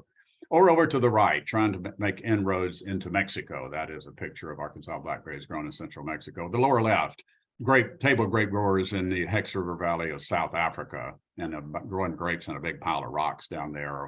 A lower right, a production area in New South Wales, Australia. So it just goes on and on. So what did I learn here? The impact of a variety in an environment, understanding this shipping market, and learning a little bit about how the world of berries fits together. So just very quickly, I want to touch on a thing or two more. I know my time is getting short. I've made a bunch of YouTube videos, and that's been a lot of fun to do. And so we made the first ones in 2013, and that has helped get the word out on varieties. There's been a bunch of views of them. I can't believe how many, not as many as rock stars or other things that people put on the internet. But it's been a lot to do this. And really, it gave me an area of expression. I won't have time to tell this story. I've run a little long. But when you were a little boy in Mississippi, you're supposed to, I know you're ready. No. You have about 5 more minutes, but great. You're okay. You're on the wrong slide, I think. And some people in Zoom were commenting on it. Okay, I'm trying to have a picture of the guitar players. Are they up there? No. Okay, I'm sorry. No, it's okay. Everyone's a critic. It's fine. Okay, I didn't realize that this was, what picture do you see? You're on slide 19, blackberry planting expansion. Okay. Yeah, I can see your mouse. There you go. Well, sorry about that. It's fine. I should have asked you to speak up. So what I'm wanting is number 26. Can you see that? Yes, 26. Okay, good. Okay, well, here we go. Wasted time on that. Sorry, folks. I didn't realize it was not there. I've got 2 screens going here, and I'm not sure which one is right. So anyway, back to the story. So when you're a little boy in Mississippi, Mama expects you to take piano lessons. I was able to avoid that as a young child. But somewhere in the late 60s, early 70s, I got interested in acoustic guitar, and it was a guy on the radio named Jim Croce, and that's him on the left there. And another guy named John Prine came along. He's passed a couple of years ago, but they were inspirations to me to learn to play a guitar. And just so you know, I sold purple hull peas and field corn and bought that guitar there in about 1975. So I wanted to be like Jim Croce, but what did that ever lead to? Well, composing songs for fruit varieties. So here, how did this work? Well, I have our family dog, Ralph, there. And so I said, Ralph, this video thing is going pretty good. I need to compose songs for these things. And so Ralph and I would go out and walk around, and you can see Ralph with his leash there. And Ralph is very wise, as you can see by his grayed snout. So what we would do, we would walk around and I would envision how to compose these songs. Then I'd come home from playing for Ralph. And then we got home and I would play it for Ralph. And if Ralph thought it wasn't very good, well, he would put his paws over his snout in various forms. However, some of these songs worked out good. And here are the tunes that made it. I'm sorry, I think so some of you are smiling saying, what is he talking about? Well, if you want to go and look online on YouTube, you'll find these songs played in these YouTube varieties. And so it's been a lot of fun to do. There's a whole list of them there that are there. What does any of this mean? Well, all of you are creative. You wouldn't be where you are right now, but it's kind of nice to have something paralleling this creativity.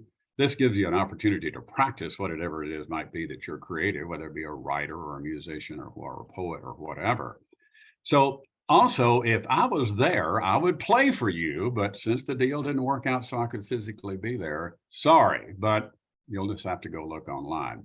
Finally, a few final thoughts.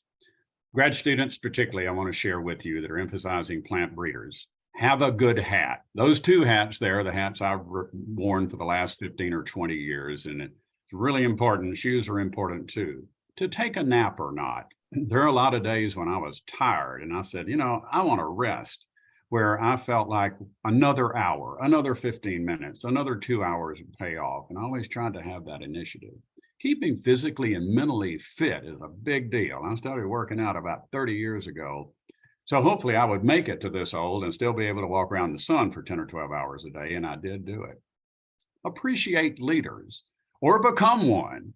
It's often common for folks to kind of complain about the bosses and some of the dumb ideas they come up with, but they are there doing that. And I've always appreciated that. And I've always worked with them ultimately to kind of get what you want.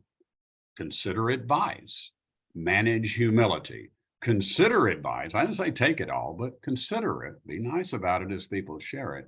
Manage humility, because there are days that you're going to have success way beyond anything you imagine, but there are going to be days when you can't imagine that you made such a big mistake, particularly when you release a variety that doesn't work. And finally, follow through, finishing outright smarts. Now, why would I say such a thing? Both are best, of course, but I found finishing, do what you say you're going to do, really pays off. People remember it when you don't. So following through. So it's been a joy to be with you. Sorry about the mix up with the slides. I've had a big time. So Autumn, I'll probably run over. If I have time for questions, I'll sure try to address them. You ran over a little bit, but you do have time for maybe 1 or 2 questions. And really quickly, if you're going to be doing the lightning talks, if you can assemble in the back. But yeah, we have time for 1 or 2 questions.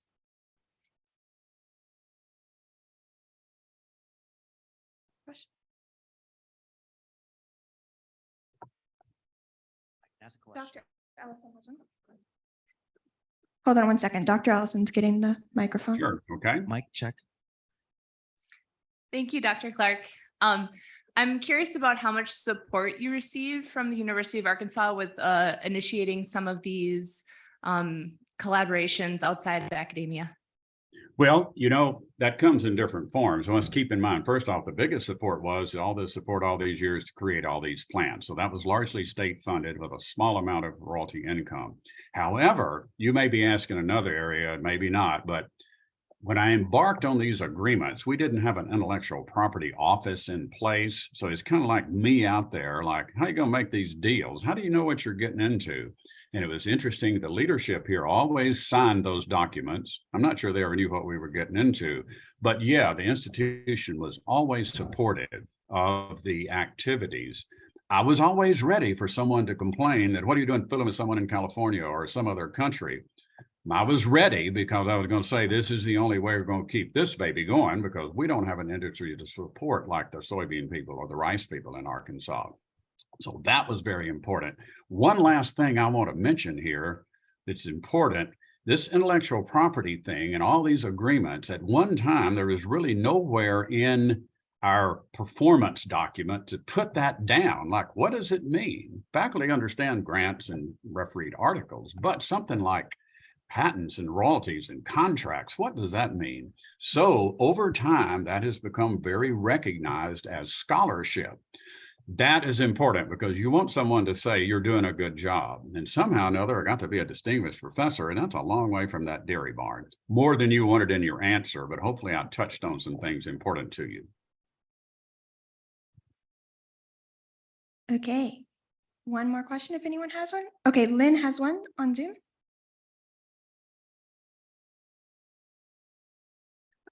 It's not a question, but a message delivery. The message from Andrew Molly.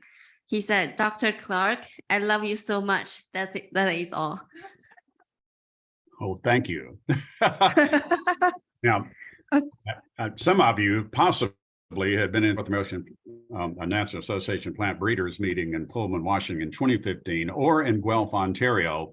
And there I was able to play my #1 plant breeding hit, looking for a transgressive segregant, parentheses, we gonna go outside parental means, close parentheses. I'm sorry I'm not there to play that for you this time. Some of you are smiling and say, this guy must be crazy. Well, that could be, but what a great thing to get to do. And anyway, as I always say, I got a story out of it and I got to tell you. So thank you all for your attention. Sorry about the mix up on the slides, but hopefully it all made sense and it's a joy to share with you. I wish I could see your faces. Thank you so much, Dr. Clark. See ya. Thank you, Dr. Clark. Yeah, if anyone has any questions, you can save them for the panel or do the QR code. I did have the privilege of my last day working at Clarksville. Dr. Clark played the guitar for me for like 2 hours, so it was really awesome. So go watch his YouTube videos, they're very good. Thank you so much. I think lightning talks are going on now, so I'll pass it over.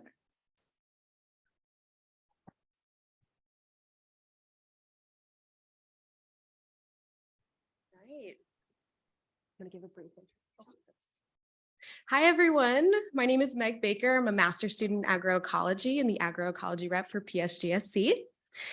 I will now begin the lightning talk competition. 7 brave graduate students will tell the story of their research in 3 minutes or less. Dowan will keep you on point on time, so be sure to watch out for that. This is a competition, and the winning presentation will be selected by you, the audience, via poll. So a QR code for voting will be displayed on the screen during the break, directly following these talks, so please be sure to vote. All participants will receive $75 for participating, and the audience selected winner will receive the grand prize, which is a $100 Madison Greenhouse Store gift card. There were many applicants for this opportunity, and we are proud to announce the following students you'll be hearing from today. Jennifer Camila Godoy dos Santos, presenting development of genomic selection models for the prediction of the performance of hybrids in non-elevated environments, an application in maize. Takdir Gill, response of dark red kidney beans, Phaseolus vulgaris, and snap beans, Phaseolus vulgaris, to nitrogen fertilizer. Adam D'Angelo, practical plant breeding, evaluating new breeding objectives. Austin Hall, Hitchhiker's Guide to the Rhizosphere, microbes respond to community life by changing secondary metabolite expression. Marie Keith, using GWAS in Brachypodium distachyon to identify loci that modulate root tip oscillatory growth and auto-strengthening. Mareg Amari, hijacking fungal program cell death as a mechanism to control plant diseases. And finally, Maxwell Jabugu, impact of fungicide application on vomitoxin concentration in silage corn. So first up, we have Mareg Amari here from Plant Pathology. Can we get a round of applause, please?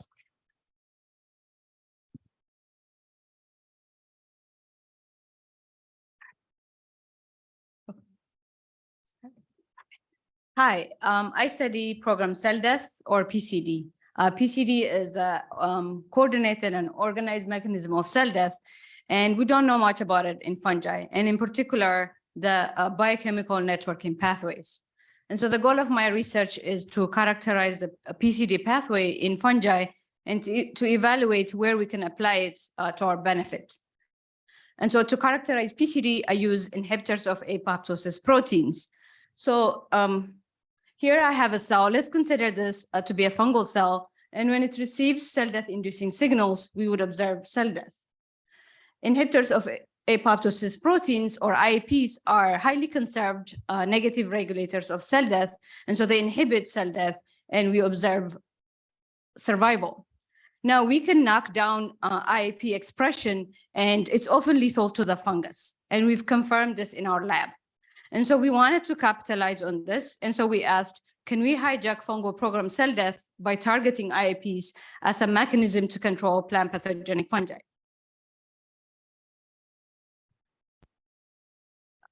It's not moving. Okay.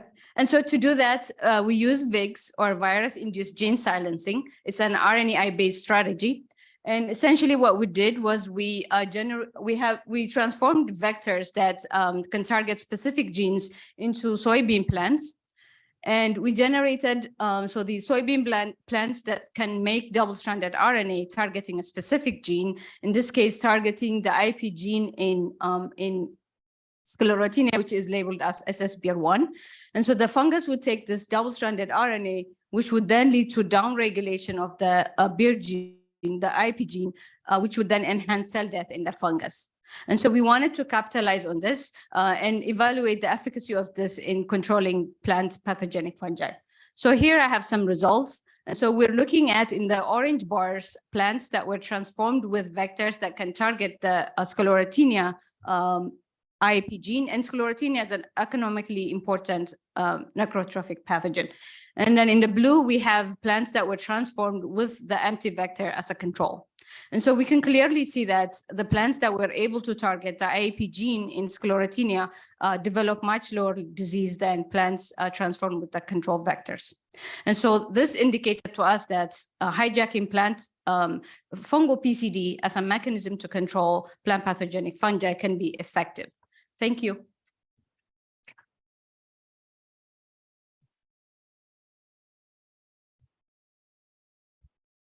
Thank you, Mary. Next up, we have Marie Keith in the genetics department. Round of applause, please, for Marie. Hi, good morning. Let's see. Here we go. Okay. Hi, I'm Marie, and I study root oscillatory growth in the model monocot plant Brachypodium distachyon. In order for plants to achieve proper growth and successful development, they have to first establish themselves within their environment, and the roots have to be able to explore their environment. Roots must be able to respond to a variety of environmental cues, such as gravity, avoidance of obstacles such as rocks, and water and nutrient availability. If we zoom in on the root tip, we see that cells divide in the meristematic zone. As the root grows downwards, they're pushed up through the transition zone into the elongation zone, where they elongate and then eventually reach the mature zone, where they take on a defined identity. It's here in this growth zone where root oscillations occur. So let's see. Here we go. Here we're looking at Brachypodium seedlings growing along agar surface, and you can see there's an oscillatory movement localized specifically at the root tip of it, swinging back and forth repeatedly. You'll also notice that throughout the mature zone, it's straight rather than wavy, so it bears no indication of these oscillations. So there must be a molecular mechanism that dictates both the oscillations and this auto-straightening process. These oscillations are biologically significant and have implications in agricultural productivity, as they've been shown to aid in seedling exploration and establishment. So to characterize the root tip oscillations, we can look at root tip angle in degrees over time in minutes. Here we're looking at that for two different Brachypodium accessions, MIG3 in blue and SIG2 in red, and we can see that they have very different amplitudes. SIG2 has very low amplitude as opposed to MIG3, which has very high amplitude. We looked at the amplitude of oscillation in periods of straight growth and post-gravid stimulation for these 2 accessions, along with 44 additional accessions. And we were able to quantify the amplitude using a mathematical model. So for 46 total accessions and the quantified amplitude of oscillation, we conducted a genome-wide association study. So here are the results in a Manhattan plot, where we can look at the probability of association across the 5 chromosomes of Brachypodium, where each single dot in this graph represents a single nucleotide polymorphism that falls into a chromosomal interval that may contain genes which modulate the amplitude of these root tip oscillations. So currently, I've conducted bioinformatic analyses on these candidates, and I'm using reverse genetics to look into them further. Thank you. A warm round of applause for Marie. Our next lightning speaker is Austin Hall from the Department of Plant Pathology. Give a warm welcome to Austin, please.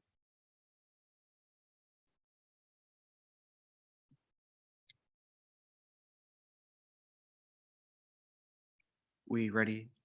Good. All right, so in my mind, I think of, oh, that's cut. I think of the rhizosphere or root microbiome a lot like a party. So at a party, you'll have some people who interact with everyone. You have some people who interact with only people that they know. And then you have some people who are just there for the food. So this personality is found in the rhizosphere with different bacteria. The only main difference is that while we communicate through speech, bacteria communicate through the production of chemical signals or secondary metabolites. But just like how it's difficult to hear every conversation that happens at a party all at once, it's also very difficult to figure out the context and the amount of signals produced in the rhizosphere. So to help solve that problem, our lab created a 3-member model community that has representatives of the rhizosphere that we call Thor, or the hitchhikers of the rhizosphere. So just to get kind of a better and more intimate understanding of how these bacteria interact, we did a RNA-seq looking at different compositions of the members, such as pairwise or triplicate. And from that, we noticed something pretty interesting. So whenever Bacillus cereus was found in the was grown in the presence of Pseudomonas, there was a pretty marked decrease in the amount of this unknown beta-lactone transcription being downregulated, which is seen here in the negative log 2-fold change. Now, this is interesting for a variety of reasons. The first thing is we have no idea what this compound does. And the second reason is that this compound this gene cluster is very similar to another gene cluster found in Bacillus that produces the antibiotic zwittermycin A, which is an anti-oomycete and helps Bacillus become an effective biocontrol agent. So because of this, this compound is most likely biologically active and interesting in the aspects of like plant microbe interaction. So since we don't know what this is, I created a 55 kb gene deletion, deleting the entire cluster, and performed some comparative metabolomics to try to figure that out. So on the left here is just the wild type, and then the right is the mutant, or sorry, reverse that, mutant wild type. And you can see that there are some differences in various molecular features found, but there is one that I want to highlight that is actually super interesting, this one here. So this could potentially be the candidate compound that was found in the trans-AT PKS gene cluster. So looking even further, whenever we look at this compound, we notice that the amount decreases over time in the wild type, but it never existed in the mutant, suggesting that this might be a potential candidate for the compound. Additionally, looking at the mass spec, we notice that it fractions the same way as certain peptides do, which makes sense, as if you go back to the trans-AT cluster, it should contain peptides. So for my future work, I'm going to be characterizing the structure and compound. Thank you. Thank you, Austin. Wonderful. Next up, we have Adam D'Angelo from the Horticulture Department.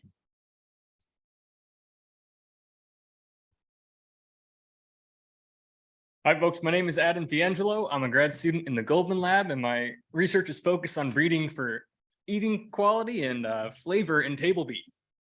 As the oldest and only public table beet breeding program, our program has a long history of working for to improve consumer quality traits in beets. The traditional tried and true method for phenotyping things like flavor and beets has 3 unique phases. I'm going to describe them to you. We've got yank, wipe, and bite. As you can imagine, it gets a little bit taxing on the palate. So over the years, students and breeders have tried to develop ways to mechanize, standardize, and automate the phenotyping process for flavor. There's been a lot of great science done, but not all of it has made it into the field. So we're going to look at a few things that people have to work on before your discovery can make it into a plant breeding program. The first thing you have to consider is this a problem? And first, are you solving the problem? So this involves making sure the trait you're measuring actually responds and can contribute to a different flavor, and that flavor can contribute to consumers liking it more or less. So we had to do extensive ground truthing, and Dr. Solveig Hansen did a lot of this for geosmin, which is the molecule that makes beets taste like dirt. And we had to figure out, first of all, that they made that earthy taste. And we had to figure out how people responded to more or less of the earthy flavor, and whether how that earthy flavor contributed to liking or to not liking. You've got to consider, can the problem actually be solved? Is there variation in the trait you're measuring? Is it heritable? Is it stable? And by stable, I mean, is your measurement stable? Is your measurement repeatable over time? And is the trait stable? For total dissolved solids, which is a proxy for sugar, we saw that over the course of one day, you can have a 2% fluctuation, which means that from the start of your field to the end of your field, you could be having biased data just within a few hours. Along that, is it stable over the season, and when can you select? If you're using gas chromatography to measure geosmin, that could take days or weeks. So at what point through the season can you start to measure this trait so that you can not be super busy during harvest? And lastly, you have to figure out, is it worth solving? It's really a resource allocation and cost game here. So are there other ways to do this that don't involve spending millions of dollars on a breeding program? Can you just change the fertilizer or harvest a little earlier or a little bit later? And is the investment you make into a breeding program actually going to increase the value of the product at the end? Sure, it may taste great, but will people be able to spend more money on it or buy more of it? Is it going to change consumer habits? Are they going to know how to use it? And lastly, can you reduce the cost of your assay? We were using urinary oxalate tests to measure the oxalic acid in beets, and it was just too expensive. We couldn't even do our phenotyping. So we had to develop cheaper ways, a new spectrophotometric acid assay. That way we can measure more individuals and make more gain over time. So if you've asked yourself all these questions and you've answered them and you still decided to proceed, then congratulations, the work is about to begin. Thank you. Thank you, Adam. Next up, we have Jennifer Camila Godoy dos Santos from UW-Madison's agronomy program.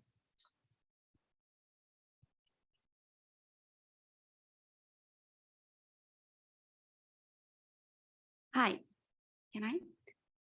Achieving global food security under climate change and continuing human population growth is an urgent challenge. But however, some solutions exist for increasing the efficiency and the productivity of crops. A powerful tool that we have at our disposal is genomic selection. Genomic selection is a promising approach to predict the phenotype of individuals using molecular markers. Suitable genomic selection models provide good predictions even for untested genotypes. Thus, this tool has a great potential to reduce the phenotyping costs, reduce the breeding cycle, and to increase the genetic gain per unit of time. But the success of the genomic selection depends on the predictive accuracy of the model. So how to increase the accuracy of the genomic selection models? This has been the subject of my work. I'm working on the development of genomic selection models that simultaneously incorporate additive, dominance, and G-buying interaction for prediction maize hybrids performance using molecular markers and environmental covariates. As we know, the inclusion of additive, dominance, and G-buying interaction are some factors that could increase the predictive ability of the genomic selection models. So it seems a good idea to use all these effects at the same time in a model. And about the environmental covariates, what is the role of the environmental covariates? In the same way that molecular markers can describe similarities between genotypes, the environmental covariates can describe similarities between environments.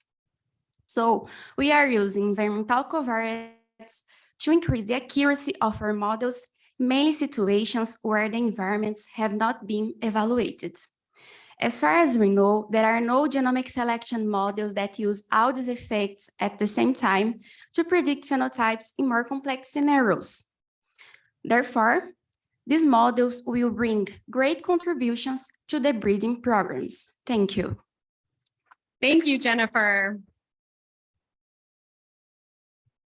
Up next, we will have Takdir Gill from the Department of Horticulture.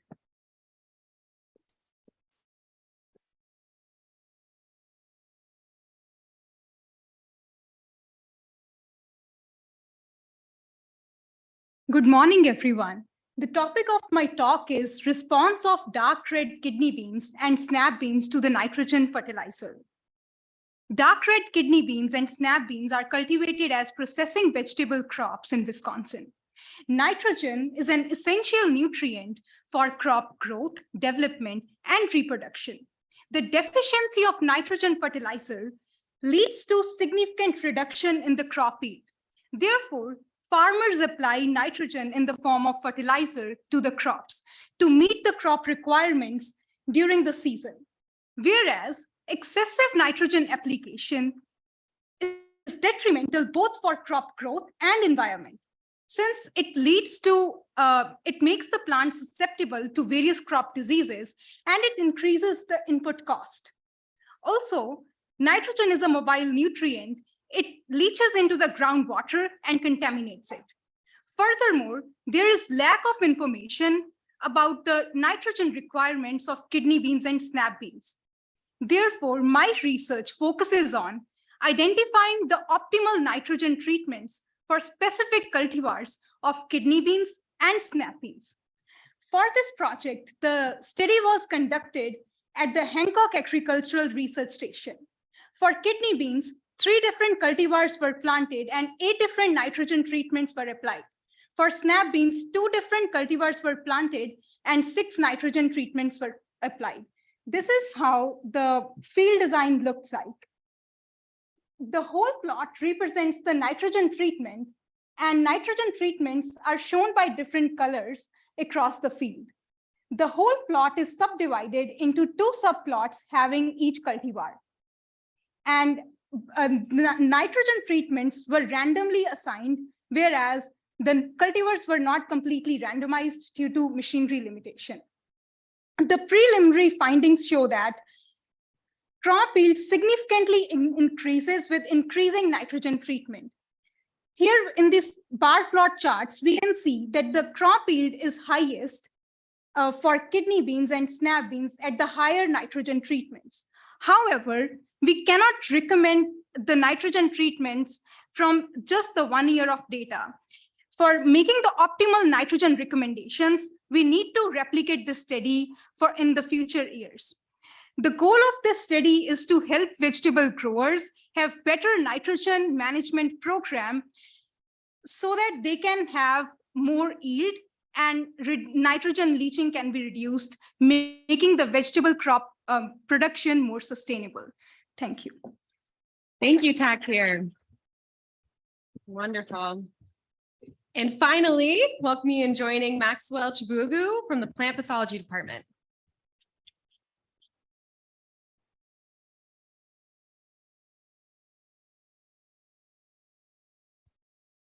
Hi, my name is Maxwell. Silage corn is corn that is grown for feeding cows. When cows feed on silage corn, they have improved milk production. However, like humans, silage corn plants also negatively impact by diseases. Some of these diseases are also include the production of toxins during the disease cycle. In addition to the disease symptoms, some toxin-producing fungi also do that as a response to stress.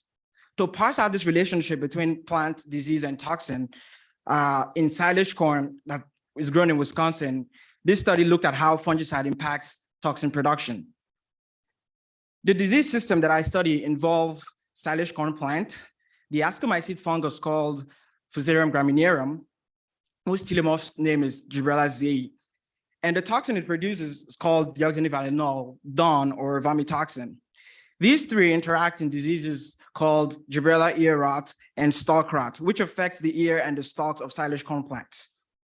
When vomitoxin is present in the diet of cows, it causes acute and chronic health problems that lead to the economic losses for the farmers. Therefore, farmers use fungicides to control these fungal diseases and also potentially control the toxins that's produced during the growing season.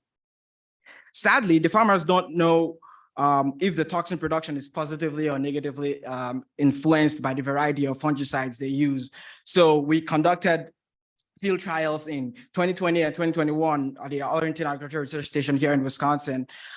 There we evaluated 3 fungicide application strategies, which include the first one is at planting or in furrow. The second one is foliar spray at R1 or silken.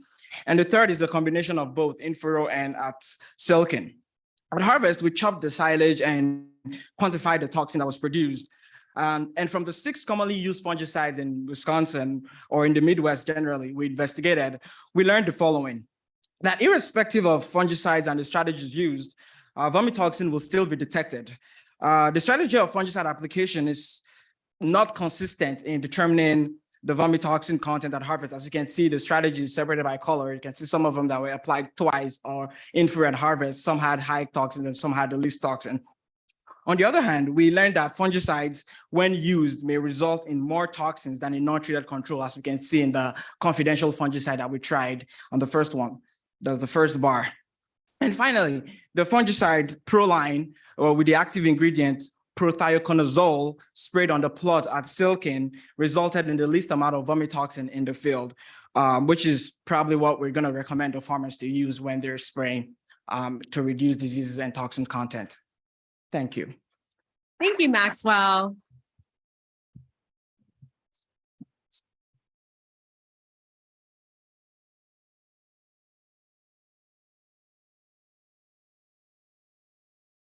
Please join me in giving all the lightning talk speakers one more big round of applause. It can be really difficult to distill hours of work into 3 minutes, so that was very impressive. Thank you to all the participants in the lightning talk competition. Please watch the screen and vote for the QR code that's right here for your favorite speaker. The voting will be live for the next hour over the lunch break. So at this time, we invite you to go grab lunch, stretch, and encourage you to explore the research posters that'll be out here. Please interact with those people who are also participating in this symposium. And as a reminder, don't forget to pick up your raffle ticket for the prize drawing following the speaker panel. And we will meet back here at 12:30 for the second half of the symposium, starting with Dr. Naveed Muti. We'll see you all shortly. Thank you.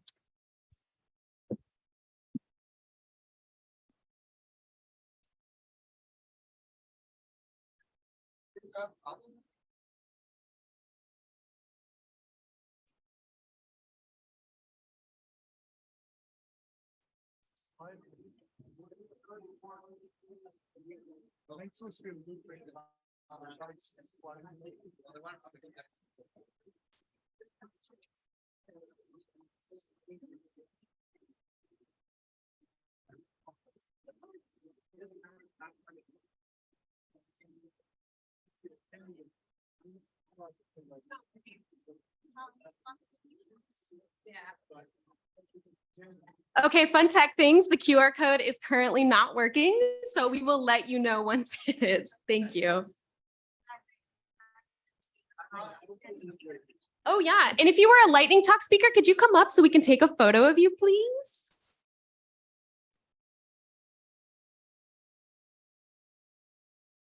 It's good? Oh, the QR code is now live. So sorry about the technical issue.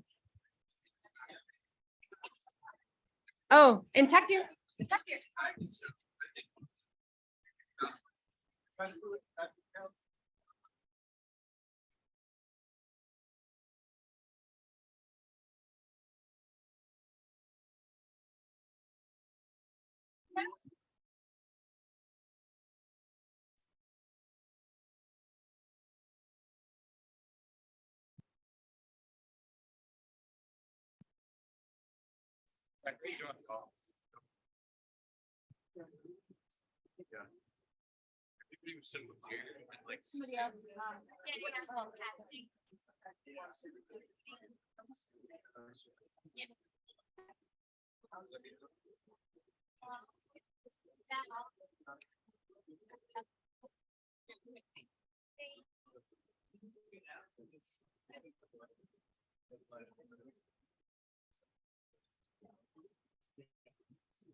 Check, check. Navdeep, could you share your screen, please, so that we can see your slides? We're about to introduce you. Let me know. You guys should be able to see the screens. Can you guys hear me as well? Yes. Yes. So go ahead, Autumn. Okay. Thank you. Okay, so we're back to it. It's my great pleasure today to introduce Dr. Moody. Dr. Moody is a broadly trained practitioner in biotechnology with a demonstrated track record of over 20 publications, including some in highly reputable journals such as Science, Nature, and PNAS. In 2011, he joined DuPont Pioneer and led the Hempterian Actives project. In 2017, he moved to Indianapolis and led the bioactives characterization group within the IDT gene discovery. The group was responsible for the diet-based discovery of novel insect and herbicide tolerance activities. After spending 8 years in trait discovery, he moved on to the crop protection discovery in 2019. Dr. Moody now leads the Bee Friendly project and is also a lead in the Technology Enablement Center of Excellence. Please join me in welcome Dr. Moody. Thank you for the kind introduction there. And I apologize for the students there. I wish I knew about this symposium a long time ago. I made my plans to be at the ESA meeting that's starting tomorrow in Vancouver. So that was the reason I wasn't able to join you guys in person. Hopefully some other day. So I know there's a students from wide, diverse backgrounds in the audience. So the way I put this presentation together is just giving you an overview of my career, who I am, what I've done all through my scientific career. We'll introduce you to the bees, as many of you guys are not entomologists, and give you a glimpse of what we do, why we do, what the group overall does that. So I'll start with my brief introduction. Can you guys see the slides moving?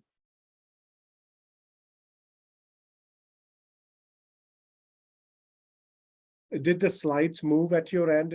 Can you guys confirm that? Yes. Oh, okay. So I come from an ag background. My grandfather back in India, northern part of the country, in a small state called Punjab, is a farmer. He grew cotton and wheat.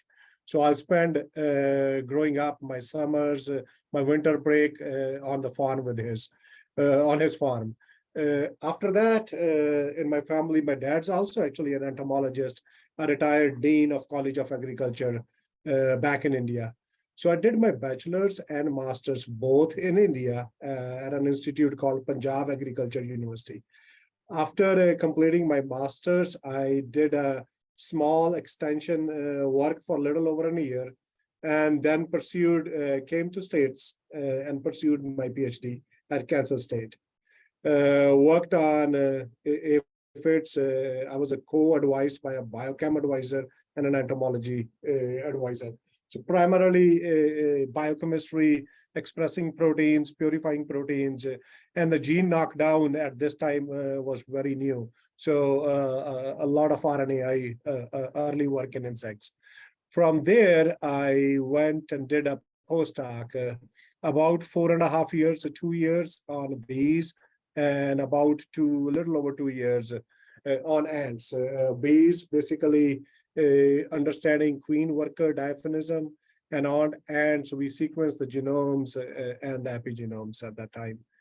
And then in 2011, I got a job at DuPont Pioneer. And this is just a slide, a note that I like to share with fellow graduate students, which things I knew. So finding a job in industry is all about experience, relationship, and interview skills. You have to manage and come across your abilities and as an interviewer. If you are going on these interviews, sometimes can last for about 3 days. That's how long my interview back almost 12 years ago with DuPont was. And the second most important thing to remember, networking, networking, and networking. It's never early to do that.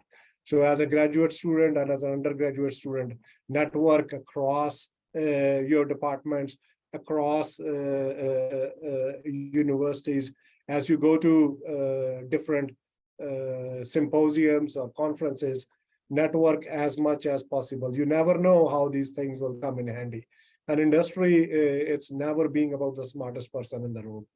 Everything works, and you will be in touch with lots of different departments. And you will see in the coming slides how my career got shaped up. And one thing to remember, industry isn't only about finding new ideas or discoveries. It's about finding those ideas and discoveries that have a practical business value for our customers. So for me, the things I work in very early stage discovery, but what is forefront in my mind always is what farmers currently need, what they lack, what they will need in 10 to 15 years from now. So that's kind of how a scientist is shaped in an industry setting.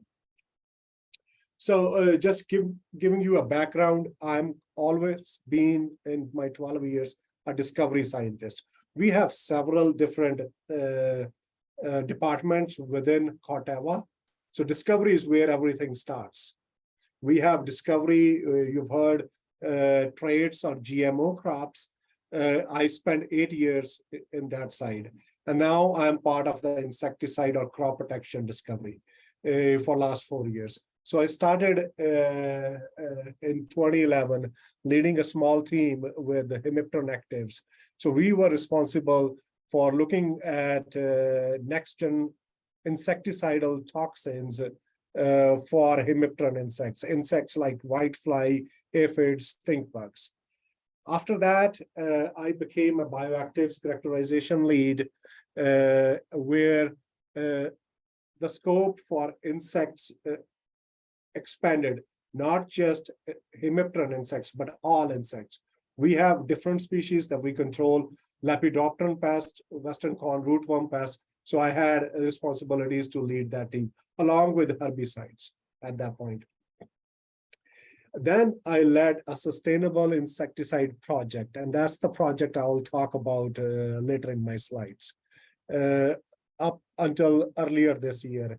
And now, currently, I'm a Technology Enablement Center of Expertise lead, and I'll share what that work entails and how that group is organized within Corteva. So what I primarily do, I work with a team that looks out for next-gen technology. Then I look for partners internally. There are technologies, some are developed inside the Corteva, some are developed outside. We scout those things, how those can be best utilized for our own purposes. It's again a teamwork across disciplines, across sites. We are a global company. And in an industry setting, your network is limited by your own ability. You have access 24/7 to colleagues all over the world with different expertise in different areas. Then we validate, execute that particular technology, whether that's a new dispensing machine or a new fully automated greenhouse kind of thing, where plants move without the help of people, basically. So we do those things, and then we think are of value, we implement and then graduate within the department. That's kind of an overview of my current role. We can talk about this in a Q&A session, or you guys can get in touch with me at any point. You have my email and other contact information. So wanted to discuss the project that I currently led for last 3 years, how to find sustainable insecticides. Insecticides are things that the farmers use to protect their yields. But as they do that, they do have other impacts. So recently, many of the insecticides have come into scrutiny for one reason or another for their non-target effects. They are really good at controlling some of the pest species, but they do some unintended consequences that we need to take more into consideration. The regulations all across the globe have changed over the last decade or so. So that's where there was a need to drive towards sustainability in insect control. So in particular, what we are interested is bees. So what makes a bee a bee? So there are about 20,000 species estimated globally. They're all covered with hairs, and they all use these hairs, or they have a specialized structures in their leg to carry pollen. That's very common. That's a common characteristics of a bee. And they consume pollen and nectar as a food source. Pollen is primarily a protein source, and nectar is a carbohydrate source. And nectar is what they concentrate into honey that they use when the flowers are not available as the winter approaches. So then they will consume that leftover honey as an overwintering food source. Now dwelling deep into the Apis genera, there are 11 known species to date in this genera, and honeybees is one of them. And some are actually fossil only. They all share similar life histories. You've all probably seen or heard about the standard wooden honeybee hive. That's kind of not their natural space. Naturally, they will either make a comb, just shown here, or they will find like a woodpecker hole, and they will use that as their nesting site. We have adopted, especially Apis mellifera, the honeybee species, to our own standard Langforth frames that are now commercially used. But that's what. And we have 7 known species of bees. And one of the surprising fact that people sometimes don't know, that none of the species are actually native to North America. The species are native to Africa and Europe. And they were brought, the records go back to the Mayflower, like over 400 years. That was the first introduction of the honeybees to the United States. Till now, no new genetics have been added to the United States to date. And there are talks to actually bring in some new genetics or new DNA from Europe over, but that has not happened to date. So inside a beehive, we are now dwelling deeper into the bee. There's a queen bee shown here with the red dot. It's the largest individual in the colony. She's mother to all the bees in the colony. And there's only one queen bee per hive. And her sole purpose is to lay eggs. She can lay as many as about 2,000 to 3,000 eggs a day. And she can do that for about 3 to 5 years. That's her lifespan. And in the hive, majority of the individuals are workers.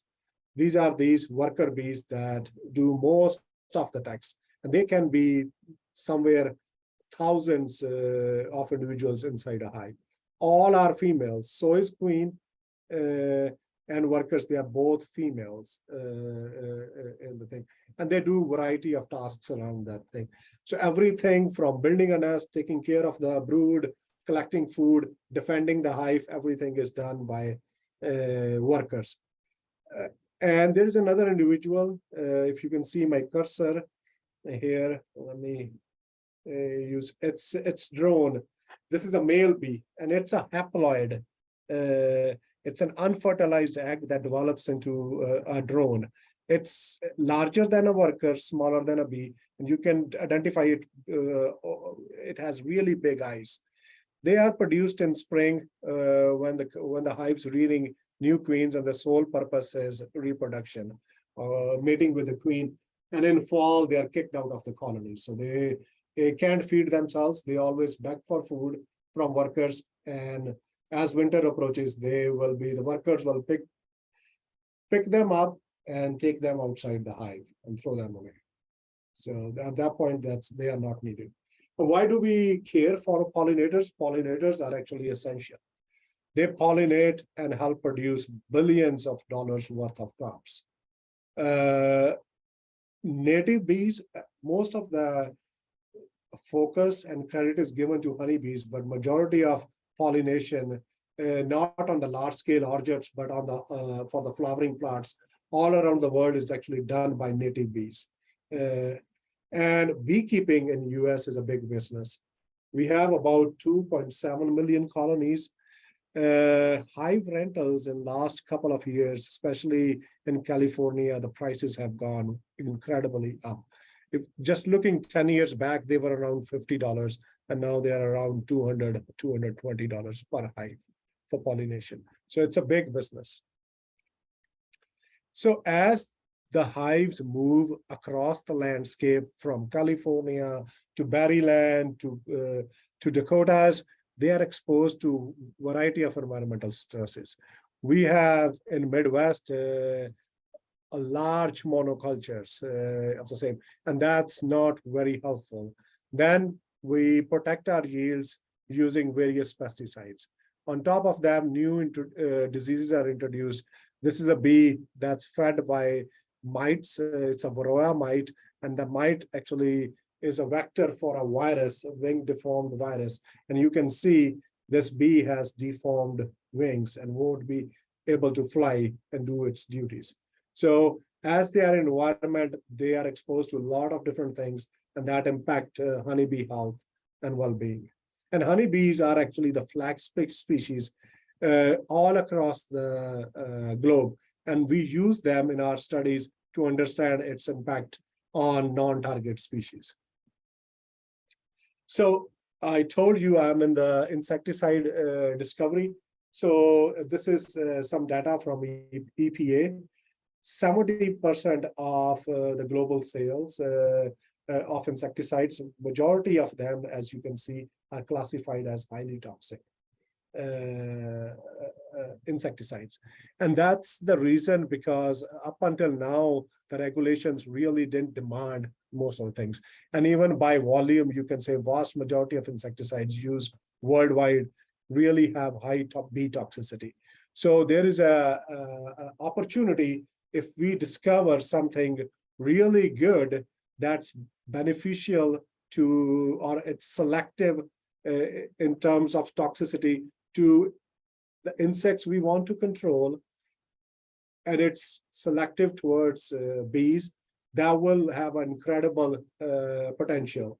and it will, in terms of dollars or market share, will become a new disruptive molecule in this space. There is a need globally to find an insecticide with less toxicity towards pollinators. So bees have always been the concern of why now, and you can see this back about 50 years ago. Agriculture was dependent, and you can see that has increased the dependence upon agriculture. You see a lot more darker colors about 10 years ago. This was a study done by Potts et al. In Nature. So there is increased global awareness of pollinator impact. Bee safety has always become a topic of increasing concern and public debate. Many of the insecticides are completely banned in Europe. Canada has followed some very strict similar regulations. Many of those tools are no longer available to farmers. And we have a mandate from our sustainability profile. Jason showed that we would like to be a market shaper in the selectivity profile of insecticides we develop going forward and sell at Corteva. So that's something we have undertaken ourselves. So what's the objective of the project? We would like to discover and develop our next generation insecticides that are intentionally designed with high margins of safety towards bees. So what we did, undertake an experiment. We will design and build rather than discover a chemical structure. We will understand each and every piece of that chemical structure and implement some of those design elements as we learn from screening against bees. This kind of approach has never happened in industry, to best of my knowledge. And this is something that we've taken up on ourselves. It's like building a Lego. We will understand how each and every piece is put together to the final molecule. That will become our new insecticide. So this is... Excuse me. Yeah. Dr. Moody, sorry. Just giving you your 2-3 minute warning. Yep. This is like an aerial view of our campus. And this is where our bee facility is. We have 16 hives on campus. Just the project overview. We have 2 streams. We have an in vitro screen. We sequence some genomes, 15 genomes. We characterize the P450 genes in those genomes. And we did some screening with our chemical library. And then we are implementing some of those learnings and adapting some of the selective P450s. And the same, we have a bee in vivo assay. We established our Perry site. We have a collaboration with the University of Illinois in Urbana-Champaign. We did some method development in-house, and we have been screening insecticide or early stage hits in the last few years to learn how we can put those Lego pieces together and how the 2 cell-based and a whole organism assay talk to each other. So the first was the genome sequencing. As I said, we would like to control insects, and we have a mandate to control insects in different orders. So we've taken 12 of our species that we normally screen, we sequenced them. Then we took our hymenopteran species, honeybees, and 2 bumblebee species. We looked for the detoxifying genes and annotated them in all of those 15 genomes. Then we tried to see, can we further characterize P450s with selective profile? And we were kind of lucky to find some of the P450s that are very unique to the hymenopterans, that are kind of very diverse from the pest species we would like to control in future. So this is how our screen works. We get our library screens against a lot of different insects that we would like to control. And once they have insecticidal or hints of insecticidal activity, it goes into the bee assay. After that, it goes into the P450 assay. Then we work with the teams. If we still see toxicity, this process keeps on going. As And finally, if we find an analog with a nice profile towards bees, we will move that forward into our pipeline. So a lot of people are involved in this thing. We have in Indianapolis, where I'm located, our discovery team and regulatory team, we work very closely, hand in hand. In Johnston, we have our bioinformatics and genomics team. And then we work with a lot of CROs to make those Lego molecules all across the globe. And then we have a collaboration with the UIUC, with Dr. Adam Dozel. He acts as an advisor on the project. We routinely go back and forth. So this is this is the B Lab at UIUC. So this is my last slide. This is never a single person show. It's a lot of people have contributed here. And thank you. Happy to answer any questions in the room or online.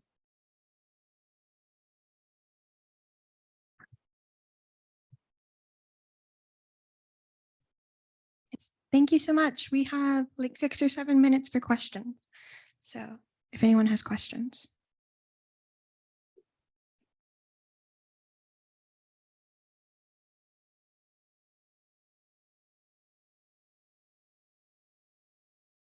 I can start with a question that we were given before, that someone asked before the symposium started.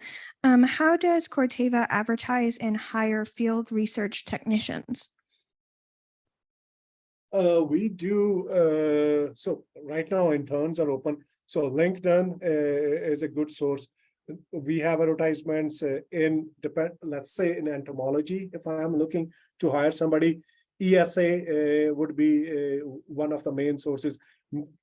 In weed science, the Weed Science Society, in chemistry, American Chemical Society. So we work with, depending upon the discipline, the major avenues for that discipline, things will be advertised there.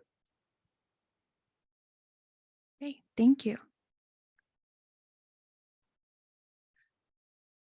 Okay, Dr. Muti, I have a question. I was wondering, can you hear me there? Yeah. Maybe not. Yeah. Yes. So I was wondering how do you balance directives from like corporate directives versus like your own sort of, like your own intuition for where a project should go, and what's your recommendation or what's your advice for students going into industry and managing the expectation of being very sort of being able to create your own projects in an academic setting, but then having to balance that with directives from that are imperatives from a company? No, I think I got it. And a lot of students have asked me, and I had that question going in as well. It really depends upon you, basically. So in discovery, we have no idea what we will discover. All right. So I have absolutely have freedom to operate. So there is kind of no directive. So one thing you have to realize, the moment we discover something to the time it takes to commercialize is about 12 to 15 years. So where I am in my career is the 0 to 3 to 5 years span. So we have a lot of freedom. We do a lot of grant writing internally. I've had postdocs, but the thing is, it has to be a clear objective. You have to make sure that objective is needed and the business will fund that objective. So every year, twice a year, we have project reviews inside. And what do you do in a project review? You show what the project has achieved in the last 6 months, and then you make a recommendation for additional resources. And you have several leaders from different disciplines coming in. When I started with this project on sustainable insecticides, I wrote this project as an internal grant kind of opportunity. This project was liked by the management, and then they offered me, okay, since you wrote it, why don't you run this project? So I started with that thing. We didn't have resources. We hired new people. We have now 4 people working full-time on this project. This is pretty much how discovery works. Where the concerns normally come is in the later phases. So in the later regulatory phases, you are kind of tied and you have timelines. You have you have what we call GLP studies. These studies you cannot really, you have given a protocol that's pre-approved by a regulatory agency like EPA in the United States, EFSA in Europe, in Brazil, same way in India. Regulatory agencies gave you the protocol and you have to follow that. If you change that protocol, you have to go back to the regulatory agency and tell them why you make those different changes, right? So for me, every day is different. It's no different than how I was running as a graduate student or a postdoc. I have that ability, but there are other stages in the pipeline where you have less flexibility, just because you are really tied up with the regulators at that point. I see. Just a follow-up hopefully- question there. So it really becomes a question of scale, right? Once you start, I guess, at the individual level in graduate school, you really have your projects are more or less on a smaller scale, even the ones that seem really big. But when you're going on a national or global stage, there's all these different players that you have to manage. I suppose that's kind of the situation. Am I wrong, or? You're absolutely right. Actually, my advisor, Jerry Reek at K-State, I did RNAi kind of work. And when I was first hired by DuPont, the amount of work I did in like 3.5 years, my lab did it in like a month. I mean, technology advanced, but money makes a difference. And every single kit, I mean, if you are in that field, double-strand RNA is pretty expensive. But those things, my yearly budget is very different than if I was in an academia. But the thing is, my budget is also dependent upon lots of different parts and pieces that I don't control. So yeah, scale of operation definitely changes. Thank you so much. If everyone can give another round of applause. And thank you. And if anyone has any other questions, you can either scan the QR code and do them in the panel or just raise your hand and remember them for when the panel comes. Thank you.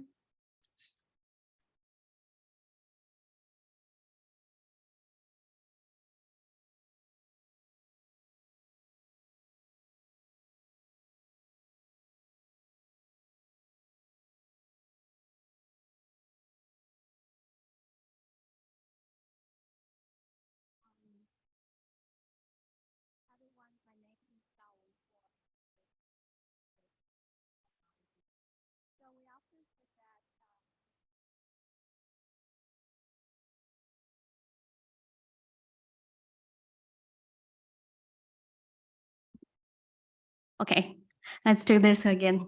Thank you, John. My name is Dawen Huo, the current PhD candidate in plant pathology. We often heard that communication is a key of success in research and industry workspace. So how to communicate effective and positive in your community? It is my great pleasure today to introduce Dr. Susanna Harris and her talk, Building Community Through Communication.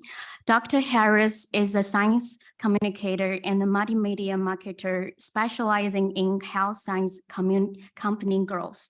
Susanna has achieved a success as a leader in scientific communications, community engagement, and optimizing social media platforms by bringing her passion as a researcher and a spoken person for PhD student in mental health advocacy and the promotion of scientific education and accessibility. Working as a manager of engagement and communications for a biotech accelerator, Susanna optimized the value of collaborations and support of entrepreneurs and management teams of life science startups. Susanna is a founder and chairperson of PhD Balance, an internationally community platform empowering grad students to survive personally and professionally. So please join me in welcoming Dr. Harris and her talk, Building Communities Through Communication.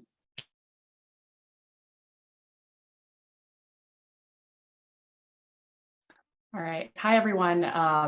First of all, Darwin, thank you so much for inviting me. It's really fun to be back here. And I grew up in the Midwest, so I grew up in Iowa, and then I did my undergrad work at University of Iowa. So familiar with the Midwest. It can be a really great time to be there. This time of year, you're just getting into the cold part. So I am currently located in San Francisco. And as you just heard, I was originally trained as a scientist. And I also like to note that, originally I was a communicator. I think all of us begin our lives as communicators, when some of the earliest things we figure out how to do are how to get people's attention, how to get people to care about our wants and needs. As babies, that's just screaming. Hopefully by the time we're adults, we understand how to have conversations, how to catch someone's interest, and how to make them realize that what we have from our perspective could be valuable to theirs. So originally, really a communicator, became a scientist. I have a PhD in microbiology, and I studied how bacteria stick to plant roots. I was interested in building synthetic communities of microbes. And then, as was said, I'm now working in the biotech entrepreneurship space. I've worked at an accelerator. I have just fairly recently joined a new startup that is a biotech company dedicated to developing drugs for rare diseases. And through all this time, I have had this main objective of helping scientists communicate. And so for a moment, I want you to think, I'm not going to call on anybody, but I want you to think of what you think of when you hear the word community. Sometimes when I'm talking to different people, different words come up. Sometimes a community to people's ideas are the people who are around them. It's their friends, maybe it's their family, maybe it's a religious group they belong to, or maybe it's an outdoors activity group. And then also a lot of times talking to scientists, the first thing that comes to mind is some sort of biome. And so I really like more of the scientific direction of things. Community can mean a lot of things, but one definition I really like is this idea of it's a group of organisms, humans are that, or populations living and interacting with one another in a particular environment. There's some boundary to this space. And that these organisms, all the different individual players, affect each other's abundance, the distribution, and the adaptation. So a big piece here, and the reason that I highlighted this word interacting, is that what a community is it's a group that functions more than just the sum of its parts. A strong community is sustainable, meaning that it doesn't require kind of synthetic effort coming from the outside. Otherwise, that effort from the outside is part of the community. It should be resilient. It should be fairly stable. If the environment's changed, that might be something else. But we think about a community, a strong community, as one that reaches a certain level of homeostasis, of balance. And then a really big piece here, though, is that every individual and every kind of contributor should be just that. They should be contributing and they should be receiving. That might not be that they are the top or the bottom of the food chain in a biome. And similarly, in a human community, that might not be the loudest person. We might be talking about somebody who is more listening and someone who is contributing just by being present. So when I'm thinking about communities and I'm thinking about building them, what I mean by that is that I've had a long kind of history in building communities. And the reason that communities are so important is that living things, so organisms, but people, have needs that only communities can fill. If you think about needs, and I spent 5.5 years in grad school, when I thought of needs, when someone asked me if my needs were being met, I would say, sure, I've got enough food, I have water, I have shelter. That's pretty much basic needs, right? And there's something that if you've heard about this of folks who have studied human wants and needs, there's Maslow's hierarchy of needs. And so it's argued that it's not so much foundation and then each piece building on each other, but the foundational piece that we usually talk about is that of you do have these physiological basics. You need food, you need water, you need shelter.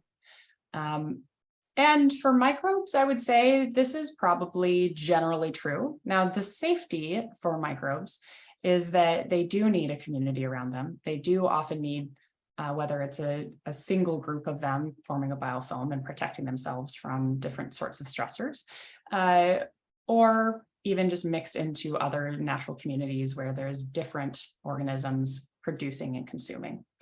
But you'll notice that there are a lot of other boxes in this hierarchy of needs.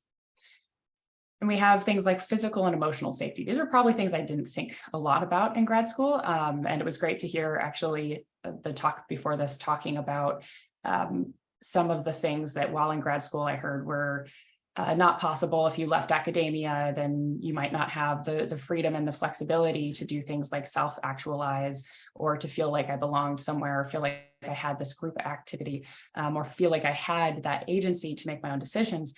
But really what I found is that that is more than possible. The point here, though, is that you can probably meet your physiological basics without a community. You can probably go off into the middle of nowhere, bring a bunch of food with you, have a cabin, and be okay. However, physical and emotional safety, you might feel safe. That might be a little bit difficult, but feeling love and belonging, feeling esteem, meaning that you feel like other people, other groups that you care about, that they think you're good, that they think you're okay, that they hold you in esteem. And then finally, this point about self-actualization, that goes to that point of, do I have the opportunity to learn and grow and be my best self? All of these really depend on our community. And so these communities are built. I've mentioned already that I built this community in grad school. This is about 5.5 years of work right here, where I worked on Arabidopsis thaliana and was looking at how a bunch of different natural soil microbes could associate with the root. My interest here was that I was looking for different microbes, specifically bacteria, that they as a group could stick to the root, and that they would also increase the presence of Bacillus subtilis, which acts as a plant growth promoting bacteria. So Bacillus subtilis was really great at sticking, or at initially colonizing these plants and initially being present, and in laboratory settings causing really great plant growth and effects. However, being put into a bigger, wider soil mix, for whatever reasons, people are still figuring that out, the bacillus usually wouldn't have nearly as strong of effects. And in fact, we found that it was falling off the plants essentially. Although it could colonize very quickly, its ability to maintain itself, just like if we went out in the woods, we would be able to survive for some amount of time, but eventually we would rely on other plants and animals. And that same thing, we were trying to build a community around bacillus. We were able to find a handful of bacteria that could do so. That's a pretty scientific version. Once I graduated, though, I worked more in the communication space. And the group that I'm now involved with, this group is called Vibe Bio. Like I mentioned, we are working on developing new drugs for rare diseases. Where community comes in here is that that's actually what sets us apart from other biotech companies, where my role is to bring together patients and scientists and different partners. So that could be regulators, it could be investors, bring them all together and have them work towards a certain cause. Whereas with the plant community that I was building, the output would be, how do I get bacillus to stick on here longer and have more effects on the plant? In terms of Vibe Bio, my real goal and output is, how do I bring all these people together and help them pool their resources, interact with each other, have conversations that ultimately bring out these new drug products that each of them can contribute and receive in ways that feel good, allow them to stay with that community, and ultimately benefit the overall goal. And a lot of this also came from the fact that I built this group PhD Balance. While I was in graduate school, this was started in my about third year of grad school, where this is a group dedicated to sharing stories, first-person stories generally, and resources designed to help graduate students get through some of the more difficult periods of grad school. As we know, there's a really high rate of depression and anxiety and other mental illnesses and cognitive disabilities. In graduate school, there's also a lot of issues with there's everything from advisor abuse all the way down to kind of just advisor conflict, being a first-generation student, financial stressors, all of these different things that are not necessarily the main thing you're focusing on in grad school, but can really be a difficult time to get through if you're dealing with these different aspects. And so the purpose of building that community there was, rather than the output being a tangible asset or the growth of a plant, this was really the growth of the individual students and academics within our community. And so everyone was pooling together resources, their stories, supporting each other for a general benefit. So communities are built. Sometimes they happen accidentally, but it still can be argued that although maybe they're not always intentional, like PhD Balance was a bit on accident at first, in nature, they do assemble, but they're always built on communication. If you get a big group of people or a big group of microbes together and they can't communicate with each other, nothing is going to happen. In terms of microbes, those are usually through different compounds, different chemicals. For us, it was a lot of volatiles. And so the bacteria, if you knocked out their ability to send out signals or receive signals, they would no longer have the same beneficial effects, which was really fascinating. Similarly, at Vibe Bio, where we're bringing all these different groups of people together to develop new documents, develop new tools, search the literature, and try to understand what opportunities are out there for development.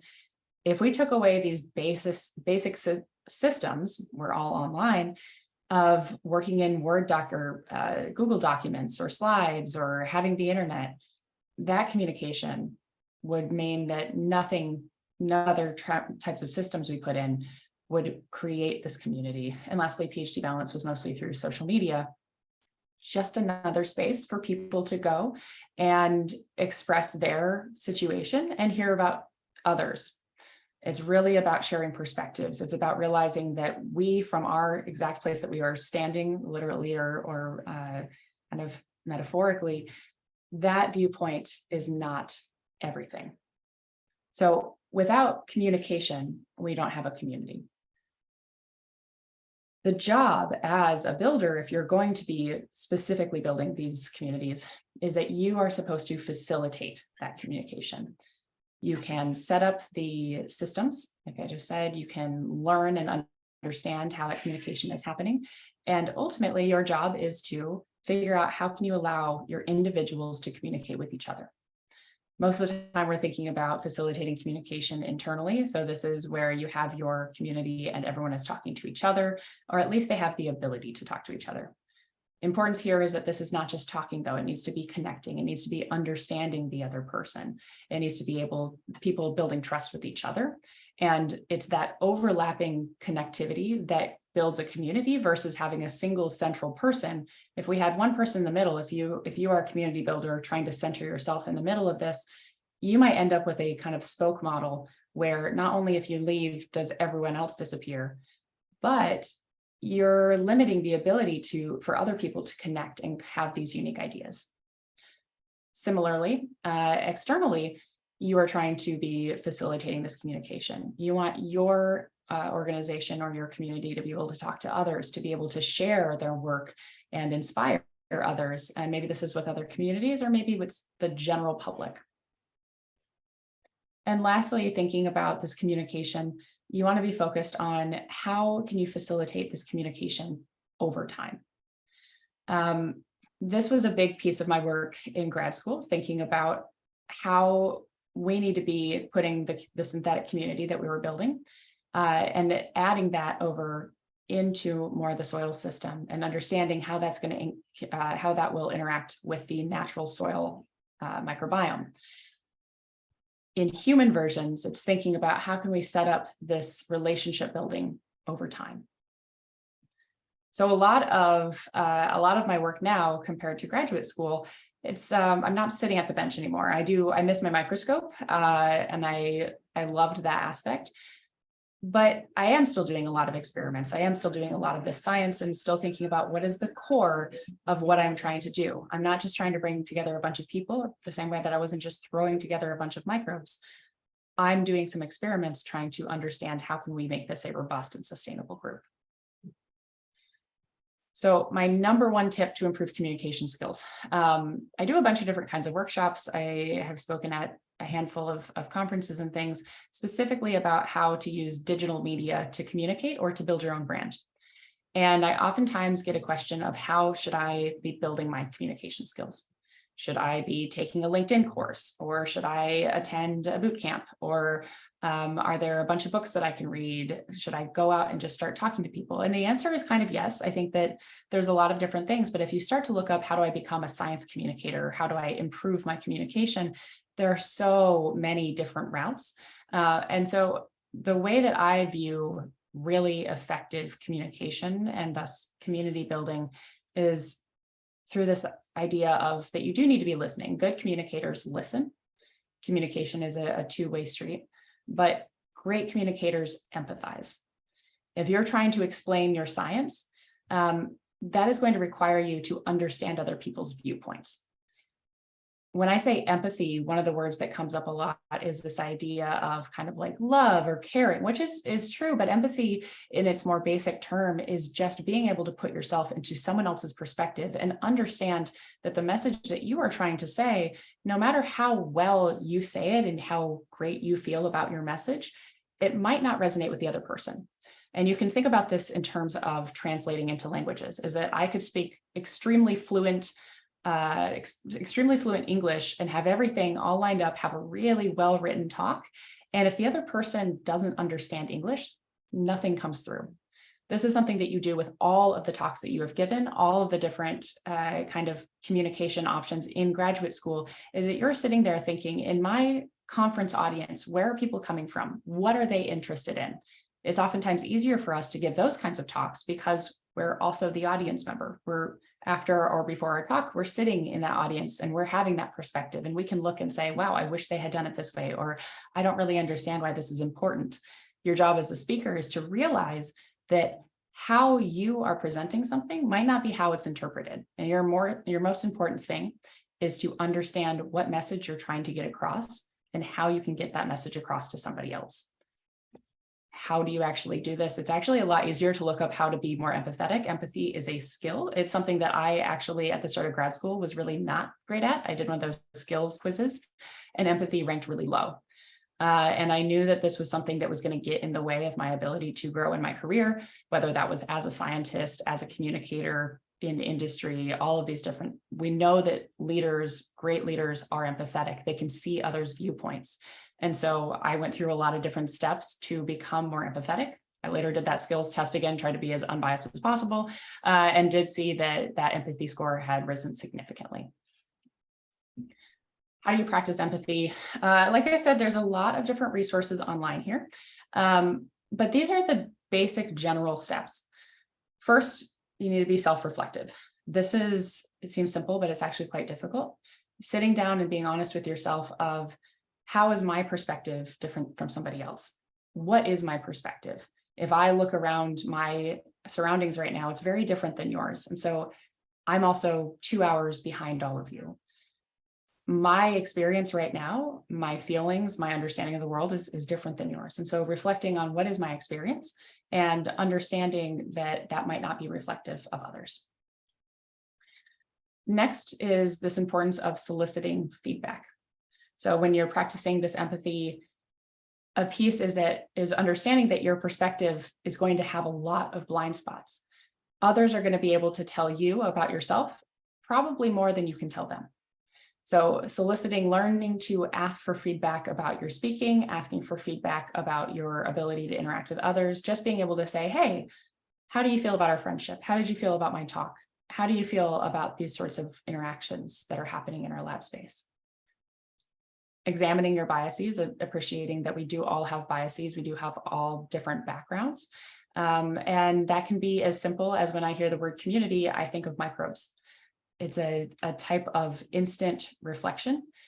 There's also biases, of course, in people around us where I might, if somebody sees me in different kinds of outfits, they might expect something different of me.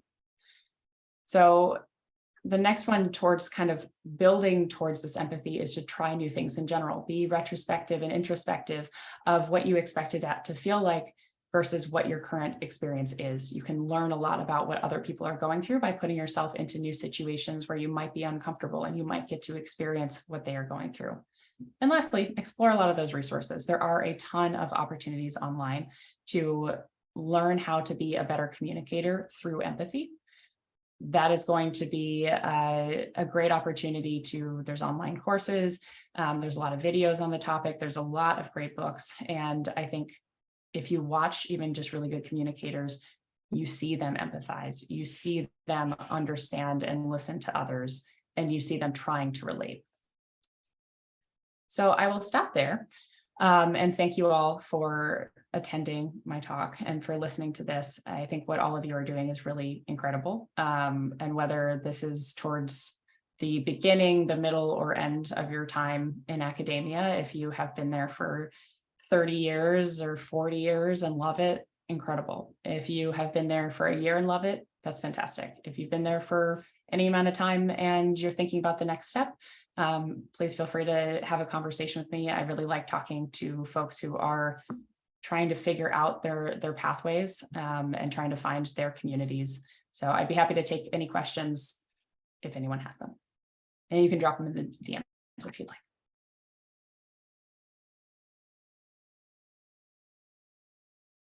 Thank you, Dr. Harris, for sharing your communication journeys through building a community and improving a community. And now we're open questions for audience here first. Any audience one? Okay, Maxwell.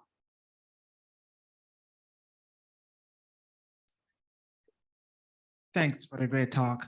I have a question based on the experience with COVID. So from your experience, is there a difference between in-person community building versus the ones done over the internet? Is there quality difference, or what are your thoughts about that? Well, first of all, I love that question because I think we've learned a lot about this over the last couple of years, and luckily we've learned a little bit about it before that as well. So I would say they are, on the surface, they are quite different. But the nice thing is that if you dive into, I like to think about building communities through that hierarchy of Maslow's needs, where assuming that everyone has their basic physiological needs met, a community is really where people go to meet those other needs. So whether it's online or in person, people are going to self-actualize. They're going to engage and feel appreciated by others. So if you actually look at in-person communities like an ultimate Frisbee team, they're gathering together, they're saying, oh, nice job with that catch. They're getting better at their throw. I've never done ultimate Frisbee, so I'm not sure why I chose this one. But groups are getting together and building that sort of support and that excitement. The best communities online are also doing those things, just through different tools and pathways. So I would say that one thing I think we've learned online is that the tools we need are different, and that we might need to actually force some sorts of things. So if people are anonymous, for instance, it's a lot harder for us to empathize with them. Finding some way to give people even a basic avatar, even if it's a drawing, we feel more connected to them. If we can see somebody's face, that causes a much different emotional response for us with them. So we need to think about, how is empathy going to be different there? Or self-actualization. Are people able to show off their growth and their skills? One thing we see even on social media is that the likes and the comments and the follows, those are just a form of esteem. So I would say when you're building in person, you have to be thinking about, how do I physically get people together? But online, it's about, how do I get them to connect as if they were? Thanks.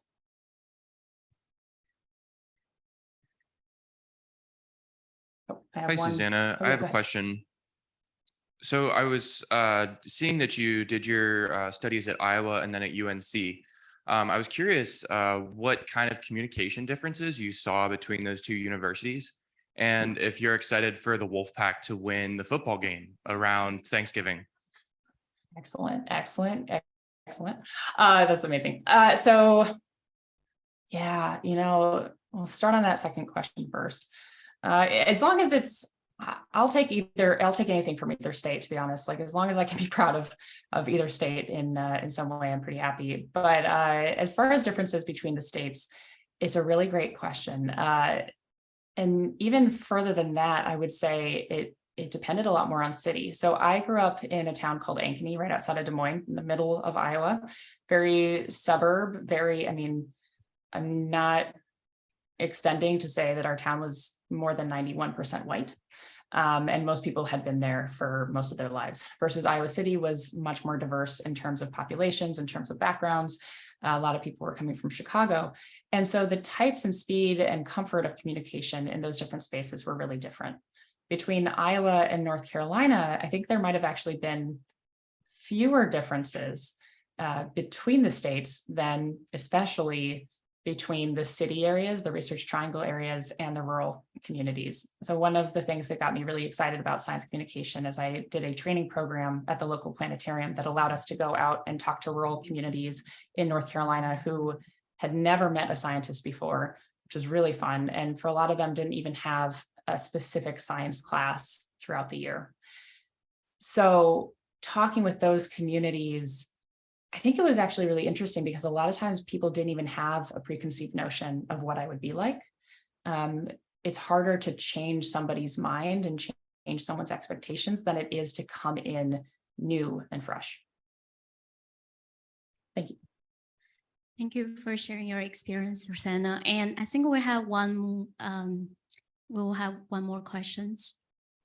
Is there any question from Zoom? Yeah, I have one in my DMs. So sure. Yeah, it says, so getting more towards the communication, science communication aspect.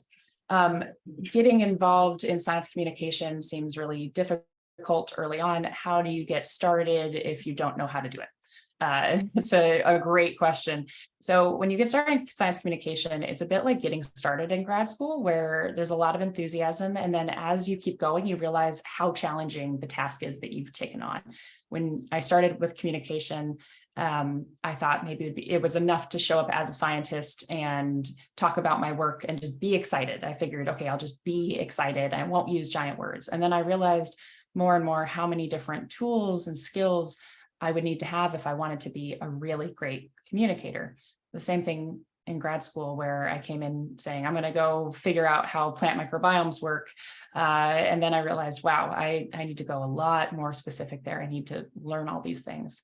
And just that same way, it's a lot about practice. It's a lot about finding spaces that are small where you can have failures.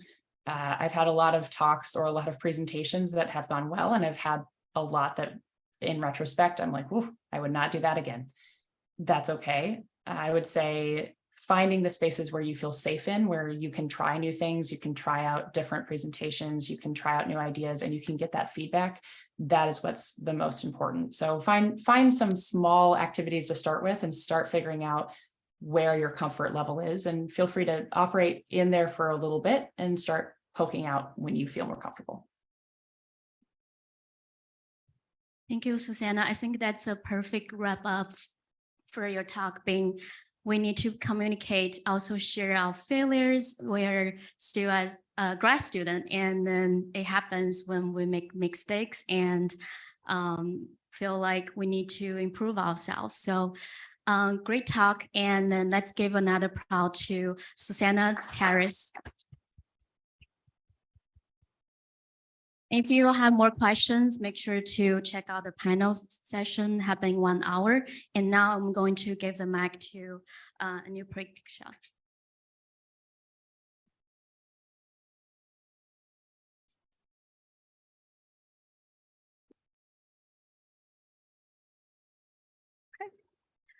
Thanks, Darwin.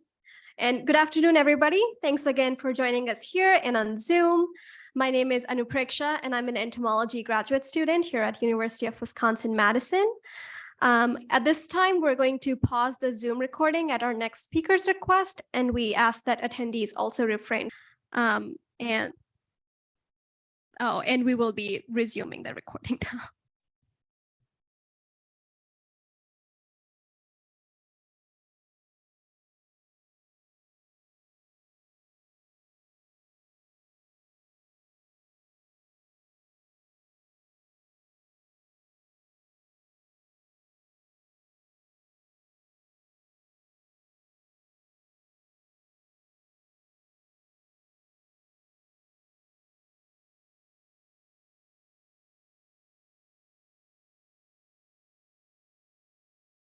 Hello, speakers. If you would be willing to, please turn your cameras on.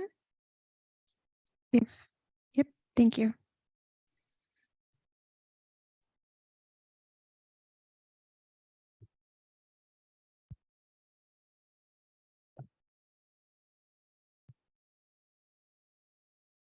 All righty, so we're going to get started with this panel. Thank you, panelists, for being present again. I think I can speak for everybody and just say that, I think it's been pleasant listening to all of your experience and all your different perspectives. And we do have a set of general questions, I think, focused on the theme of cultivating resilience and what does that mean for each and every one of us here, either professionally or in our personal lives. So here's a general question for all the panelists. How do you stay excited about the work that you do? This is a deep one. It's a tough one. So, anyone can just go, I suppose. I think for me, I can speak up here. I think it's a very simple difference between want and need. If you understand that, and if you want to change, make that difference, you are always excited. So in Discovery, in 11 years, I actually came in to my job, was kind of skeptical on what I would expect, but I have enjoyed all 12 years. I come back every single day, knowing that I'll do something and that will make a life or would be a life-changing thing for somebody someday. Just looking at the way my grandfather ran his cotton farm and how insects in particular, if you are a cotton farmer, you go through a lots and lots of sprays to protect that yield. And if he were alive today, many of those things actually that he used when I was a kid are no longer in use worldwide. Were pretty high mammalian toxicity. Many of the things that we have and that we will have in future will have less and less of that toxicity. Like Dr. Poveda's talk, abamectin is highly toxic to pollinators. We will never, ever have a molecule like that going forward. That's kind of thing that keeps me energized and back to work. But that's for me. I'm happy to comment unless someone else wants to go next. Okay. Yeah, go for it, Dr. Clark. Yes. Sure.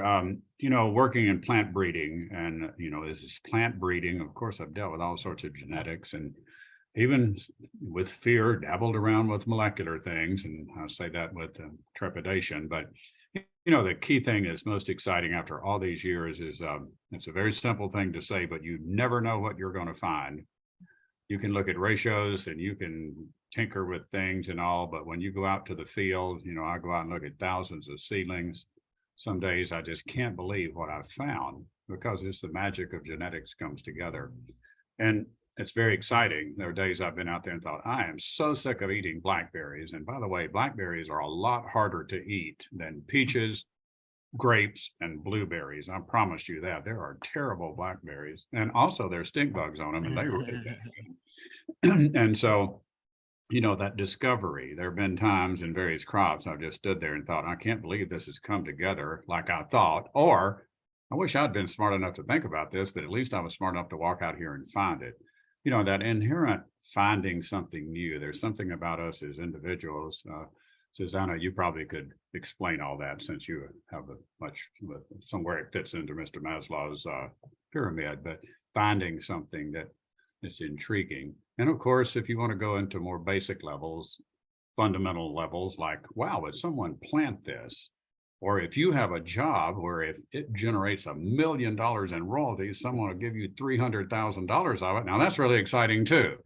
But we really didn't talk a lot about that because that involves a little luck. And I consider luck to be a managed commodity, but I don't know if that fits in any ethereal metaphysical equations. Yeah, I could say that I feel that the research part is the part that keeps me going every day, like from the job I feel the days that I don't want to do the job, it's mostly because I have to do administration things that I don't want to do. But the research part is always, I feel it's super exciting. And that's, I think, what keeps me going. It's exactly what the other said. It's like you're finding new things every day. And it's super exciting, right? Yeah. And having a group of people you can work with, I love that part, I think, of advising. It's just having a group of students that all are thinking about the research and coming up with new ideas and finding new things. So I think that's the easy part. I think the administrative part is the one that I personally do not enjoy at all. And I kind of echo that of one sort of tangible thing I would suggest is to write down what you're excited about. So when you're excited about something, or especially if you're about to start on a project and you're like, I'm so excited to learn X, Y, and Z, or I get to work in this place, or I get to do this thing, write it down somewhere. And then one, it's useful to later go back and say, like, I'm not excited about this anymore. Go back and go, well, okay, actually, this is pretty cool. I was excited and it has been awesome. Or you might realize like, oh, I'm not doing those things as much. I'm not remembering that. So if you can figure out which pieces you're excited about, you can remind yourself, but then also you can try to spend as much time as possible doing those things. And if you're realizing I'm doing a lot of things that are not this piece, say, do I have to be doing this? How can I do this less? Do I really have to be writing this, piece of a paper for somebody else if I hate writing versus, maybe I love writing. Maybe that is something that I focus on, even though it's not someone else's top priority. Yeah, I'd say something similar as well. I mean, I think if you're watching this, then you're probably somebody that likes to learn. So putting yourself in a situation where you're learning on your job and you're continually progressing. For me, it's going out and finding rare plants and making seed collections and stuff. But yeah, just having a job where you're learning and progressing is really fulfilling. Those are all great responses. I have a little follow-up question for that, because each and every one of you has a task that, I mean, you can go out to a blackberry field, I suppose, and then start eating and stuff, but someone had to plant it. So I'm assuming that there's a lot of, everyone here has they have to put some work in to like keep the cycle going, right? How do you maintain that discipline? Do you think it's supposed to be a discipline thing? Is it supposed to be difficult? And how do you keep yourself, I guess, motivated that way if it does require some amount of discipline? Well, I'm happy to comment about that. Early in my story, I talked about growing up on a dairy farm. And so if you want to have something that requires discipline and regularity, it's a dairy farm. You have a congregation 2 times a day, and I think some people maybe 3 times a day, although I question the validity of that. But, when we have our formative aspects that we have as we become what we are, I think a lot of it comes down to, and I kind of think some of it kind of has work ethic in there. You're working for someone, unless you're just independently wealthy, and then you're probably laying around in the shade, somebody else doing the work. So, do you have a responsibility? If you're in academia, you kind of, well, first off, you want to get tenure, and then you would like to get promoted to whatever else. So you do have certain things to meet. Now, those maybe sound kind of harsh and that sort of thing. Also, an aspect, when you mentioned about a field and a planting and all that stuff, there are a lot of people involved with this, I go out and chop weeds for a few minutes every now and then, just so that I keep the hang of it, okay, in case things go bad. But generally, I don't chop any weeds and I don't dig any holes. I haven't driven any tractors in a long time. So keep in mind, there are a lot of people involved with this. And so out of respect to them, be organized, follow through, be ready to go. They're out there working. If you want to disenchant the crew that's helping you, don't show up and don't be ready, because if you're the so-called leader, everybody's going to watch you. And of course, they'll talk about you and have a big time with it, but it will dampen their enthusiasm. So, try to have enthusiasm so that it can be shed to others seems to be a key. And that's not always easy. And that sounds kind of textbooky, I guess, but still it helps. But you will notice if you look around, some people are not as enthusiastic, and that doesn't mean anything wrong with them. They're just probably interested in something else, or maybe they don't feel good. We're just all people. Years ago, as a manager, my first job, which is a weird thing to do, at 26, I became a director of an off-campus research station. So when I got there, the only people younger than me were the high school hell. And that was a weird deal. Everyone else was old, rural Arkansas, varying degrees of, elementary to high school education or whatever. But, they're not a lot different than faculty. They are happy, they're not happy. Things are great at home, they're not home. They're happy with their salary, they're not. They're inspired or they're not. They wish it wasn't so hot, they wish it wasn't so cold. Just people are people. So we're all fundamentally the same. People with PhDs have just filled out a lot of forms, including something called a dissertation. Thoughts? Yeah, I Great, love that. I think one thing I kind of learned in grad school was early on, I was told, I did a different skills test, like I think it was in the same time that I did the one I was talking about earlier, that showed that I have a lot of external motivation. I always see myself as someone who is internally motivated, kind of a self-starter, and that's true. But I really like external accountability, and something that I was just kind of hearing was the importance of having other people who are kind of depending on you, or you feel like you need to do this thing for more than just yourself. And so that can be, if you're on a team, then that can be fantastic. If you're feeling like, hey, I'm in that part of I'm writing my dissertation, nobody is waiting for this. The only person who really benefits from you getting a dissertation done is yourself. Other people, they can appreciate it, but it's not usually the thing that they are also depending on. And so even in those times though, if you are also somebody who has some kind of external accountability needs, either building that in, going and talking to someone and say, hey, I need to check in with you once a week. Like my committee chair was somebody I talked to once a month, and I just set that meeting. So I had somebody I had to tell, yes, I did it, or no, I didn't. But also reminding yourself, what else are you getting out of something like writing a dissertation? It's not just how do I get this piece of paper done, but it's like, what am I going to be able to give back to the world when I have done that thing? So whatever motivates you, kind of respect it. I was told if I didn't change that about myself, if I was not internally motivated, I wouldn't get through grad school. And it took me 2 years to realize, no, if I didn't cater to myself, if I didn't create the environment that was supportive to me, I wouldn't get through. But you don't have to be a different person. It's just about finding the spaces or creating them where you are motivated. And would you say that some of those spaces have an element of external accountability? And it doesn't drive everybody, right? But I mean, I think there is some amount of it.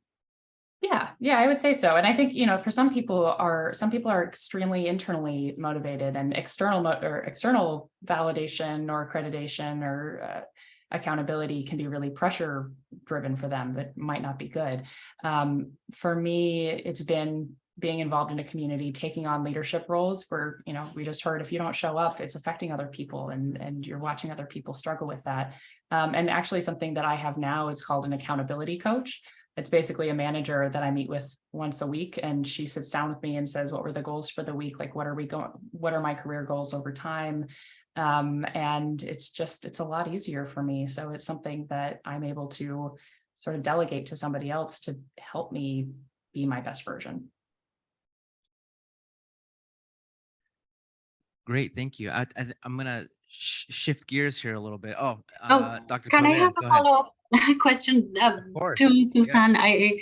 I don't know. Isn't that the advisor, the accountability manager? Like, I don't know. When you were describing this is my accountability manager, I was like, oh, that's what I do for my student. I don't know. Yeah, I think ideally. I think also though, it's really hard to put all of that onto one person, especially if they have a lot of responsibilities. So I think one thing that I learned later on was this point about your advisor and your mentor, or your advisor and your manager might be the same person, but they also might be different people. And there's a lot of strength too to having multiple mentors and multiple people who are going to sit down with you. Or even we did a lot of kind of peer accountability where myself and a couple other graduate students would just meet up once a week and say, did you do the things that you said you were going to do? So, and I think that also decreased some of the fear around that accountability. You learn to be able to go to those people and say, I didn't do the thing. Why didn't you do the thing? Just didn't want to do it, and then that's something that I think would be really hard early on. So yeah, I think the advisor should be part of that, but I think building in other people so that you're not just depending on a single person can be really helpful. Thank you. Yeah. Okay, yes. So yeah, I did want to switch gears just a tiny bit here, because this is a small anecdote, but I had a professor the other day. He was introducing himself to a hall of freshman students. He was talking about how a professor is like an entrepreneur, and that's the first time I had thought about that. I mean, it sounds very naive of me to say it, but it's true. I would say so. On that note, that sort of entrepreneurial element of your job, how do you build that sort of business sense in terms of, I know Dr. Harris, you're talking about building these startups, right? And Dr. Clark, you were talking about blackberry growing seasons expanding. How do you identify demand, and what's your advice for students trying to build a business or increase their business sense?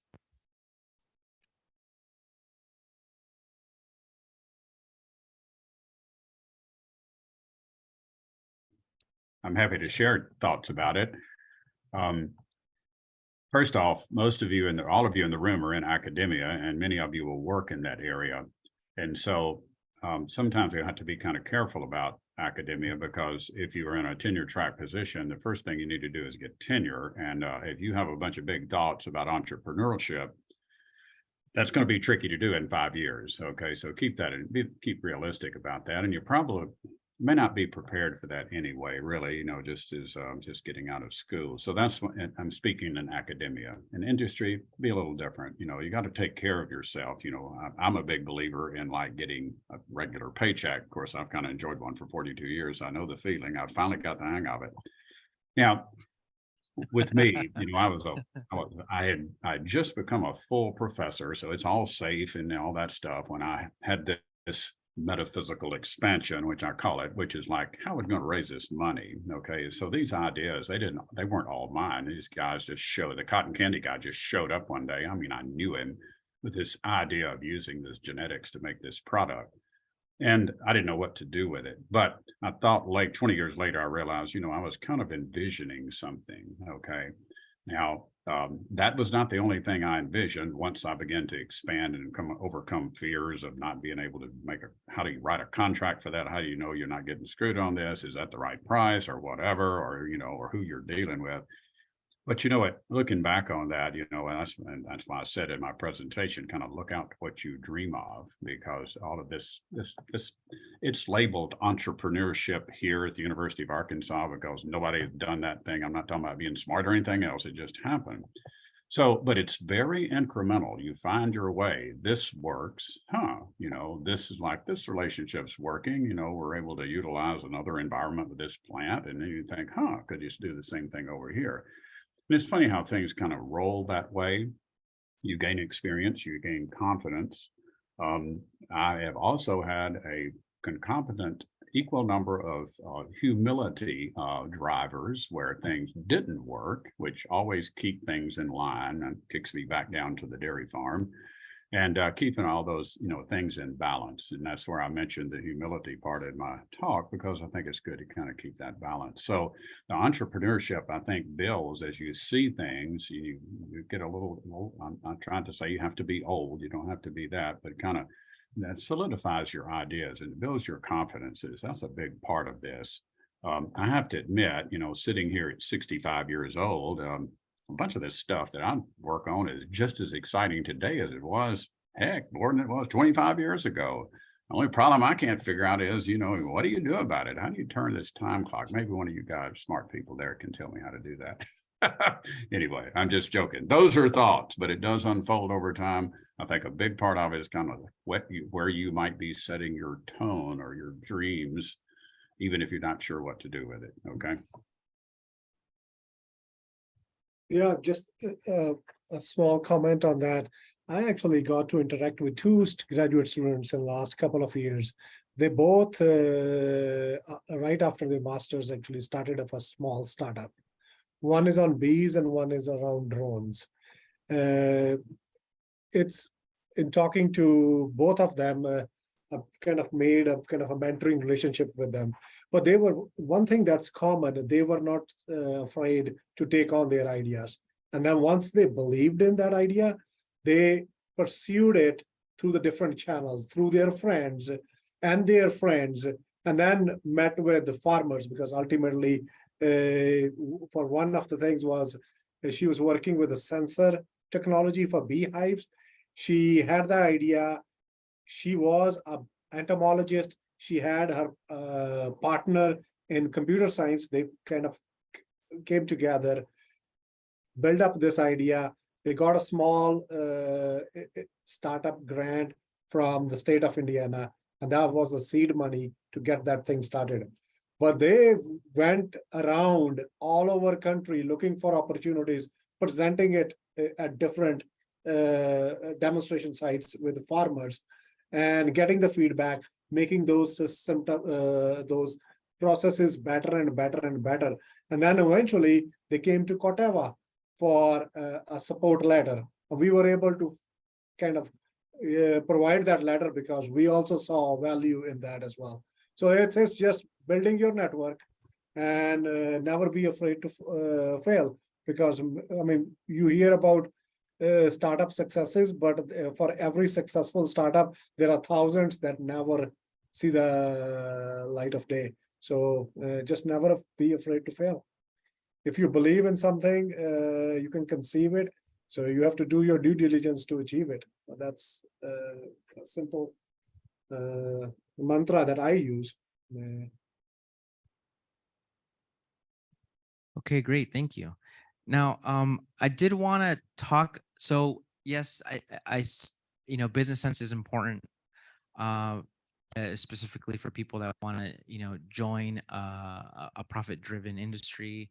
But on the other hand, I'm actually just hearkening back to Joe Davitt. I'm actually a native of San Diego as well, but this is like a whole other. So you're in your collection of seeds. You know, what's like the, I guess, suppose like the not, I don't want to call it antithesis, but what is the, if, would you say this, the cultivating, you know, diversity and taking all of these different seeds, is that the opposite end of the spectrum of the business mindset? Is it seeing value in, yeah, how does that differ? I see, like, in a company you're generating value with production, but in conservation, I'm curious to know, you know, what value do you see? And I mean, I see it. I like plants, and I like the diversity as well, like many of us around here. But yeah, how does that value distinguish itself from what we might normally think about in the business sense? Yeah, it's a difficult question. I mean, I think if you work purely in conservation, you're often not in it for the money, right? I mean, conservation organizations, unfortunately, aren't funded in a very great way. I mean, we're lucky at San Diego Zoo Wildlife Alliance that we have these sort of zoos that are helping with this funding, right? But that's a really unique sort of nonprofit funding situation that we have, where we get this funds from these two sort of amusement parks, if you will, that kind of produce this cash.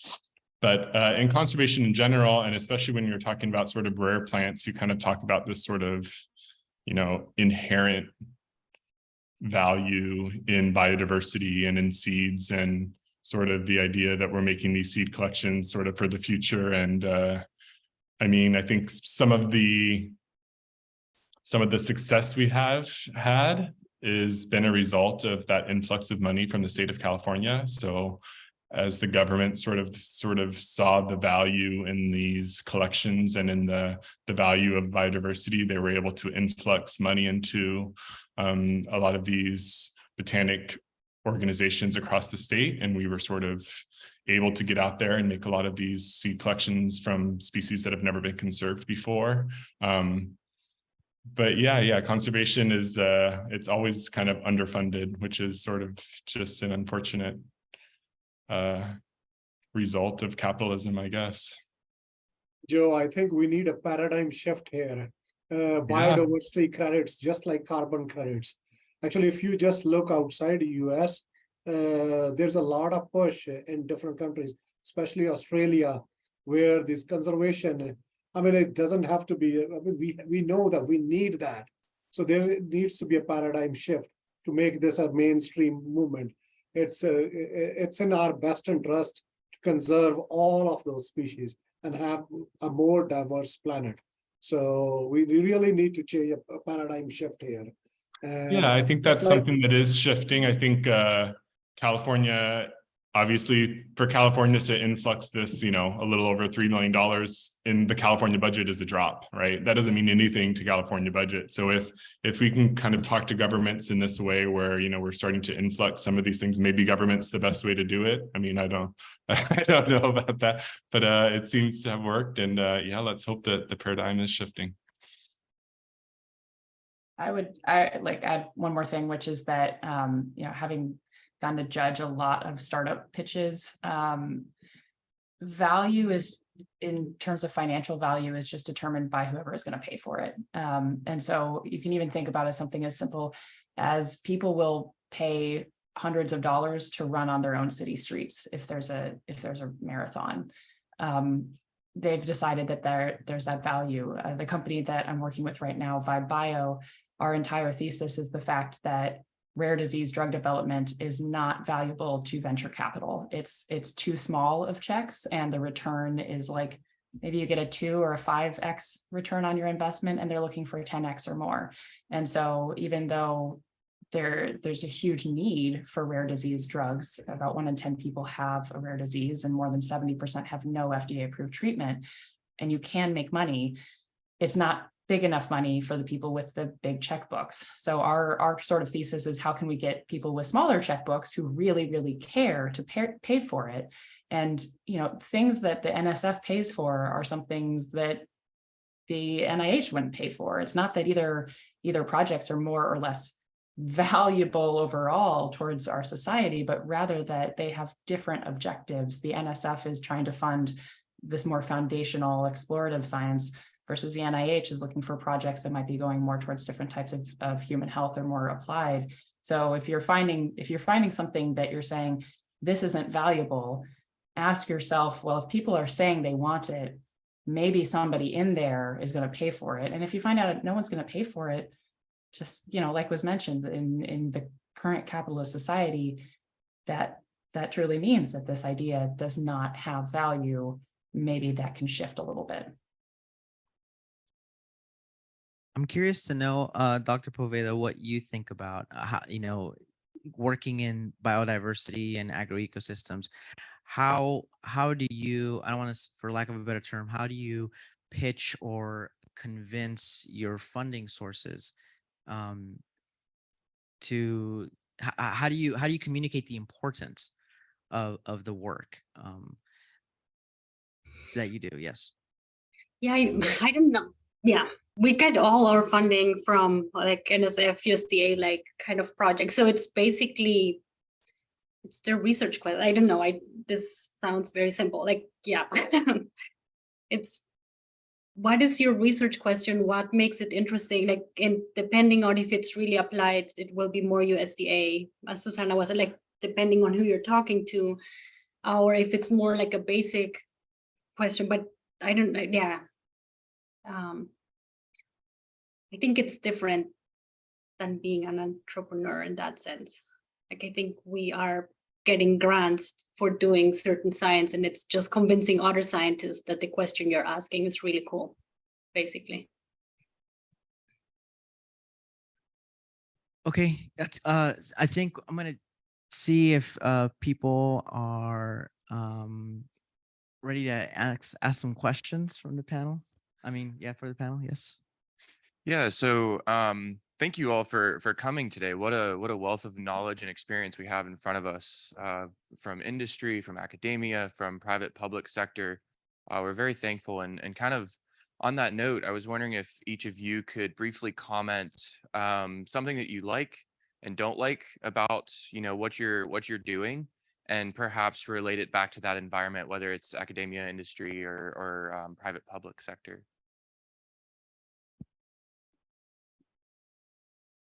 I can start. So I am in academia. I love teaching. I love mentoring. I think mentoring is the one thing that gives me the most joy in my daily job. But really just seeing the students grow and learning with them.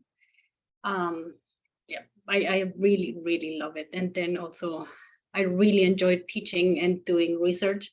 I do not enjoy, as I said before, administration. Like every time we have to be part of other committees, and I know it's important, and I show up and I do my job. It's not that I do neglect that part of the job, because I know it is an important part, but it's not something that I enjoy. But I also have colleagues that really enjoy that part of the job, and that have like clear visions. This is how we should change the whole undergrad program, and this is my vision for the next 5 years, and they just start working on that.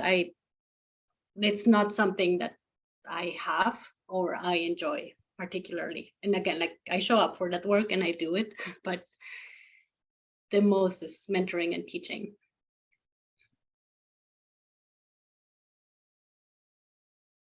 I can follow up. I'm in industry as a scientist. What I love about my job is I don't have to write grants anymore. I have the funding as long as the business is excited. I have different projects. Actually, I showed you guys one project, but I have 4 other projects. And one is actually on biodiversity credits in land and pasture management. Something I actually learned, something new today from Dr. Powarda's talk today, something I have to keep in mind as well. So it's the flexibility, as long as you can show the value, you can get the people excited, so you can do what you want. The thing I have hated, and this is kind of recently, the industry has gone through, the agriculture industry has gone through a lot of mergers. Lots of big layoffs. I've lost several of my colleagues. Change is our new constant. Things change a lot, and they can change in a blink of an eye. And that pace of change, sometimes it's good, but sometimes it's just too much to handle. So that's kind of sums up my view and my career kind of at this point. Yeah, I can go. So I think in kind of like the realms of entrepreneurship and also kind of different funding, the parts that have been really fun for me are that I get to meet a lot of incredible people. One of the things I was worried about leaving academia was that I wasn't going to get to learn as much science or interact with as many scientists. And now, I mean, I have tenured professors pitching their ideas to me, and I hear the stuff that they don't even feel comfortable presenting at conferences yet. And that's really, really cool. And it's really amazing to be able to sit down with people and go to conferences and not have to, like, applying for grants. I don't have to wait 3 months to get stuff paid back. I have a card that I use and I get paid to go to a conference. So I have a lot of fun with my job. I get to meet really cool people doing really cool things. I think that flip side of the pieces I don't like is that I've never been the person to be in the spot to say yes or no before, really. I was always in the asking for things and applying for things. And now I've had a couple of opportunities to be in roles where I'm the person who people are talking to, and I have to be the one to say, your idea is amazing. It's not going to get funded. It's not to the people that you're pitching to, or because there's somebody else doing the same thing, but better. It's hard to be that person to not even necessarily be making the decisions sometimes, but to have to look at these fantastic people putting their heart into things and just say, in this environment, in this system, it's it's just not going to happen the way that you think it will.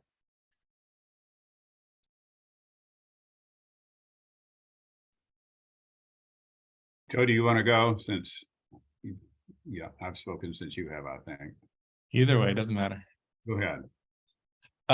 Sure. I'd say I absolutely love my job, and you know, not everybody can say that. So for most of the year, I'm hiking around, and that's my job. I hike around and I look for rare plants, and we make collections, and that's what I do. As a trade-off, I'm in a nonprofit that has limited budget, and we don't always feel like we're paid fairly. That's not to say that I feel that, but in general, in conservation, that's the trade-off. The trade-off is that, you know, it's not, the money's not always there, or it's not always there at the moment. So maybe that's sort of something that we do sort of shift in the future. I feel very fulfilled. I'm very happy, but in general, in nonprofit and in conservation, it's tough to find a niche where you are getting, you know, a paycheck that is substantial. Let's keep it at that. I tend to think about, you know, what's fun? Well, what's fun is something being successful. And you say, well, heck, what does that mean? Well, what would be examples? Well, in breeding, you know, it's fun if like you make a cross and it works. Now, one thing, students, I'll tell you, as long as you don't take anyone else out to your seedlings and see the sort of trash you create, they won't know anything about your bad ideas. So think about that. Some of you hopefully are laughing.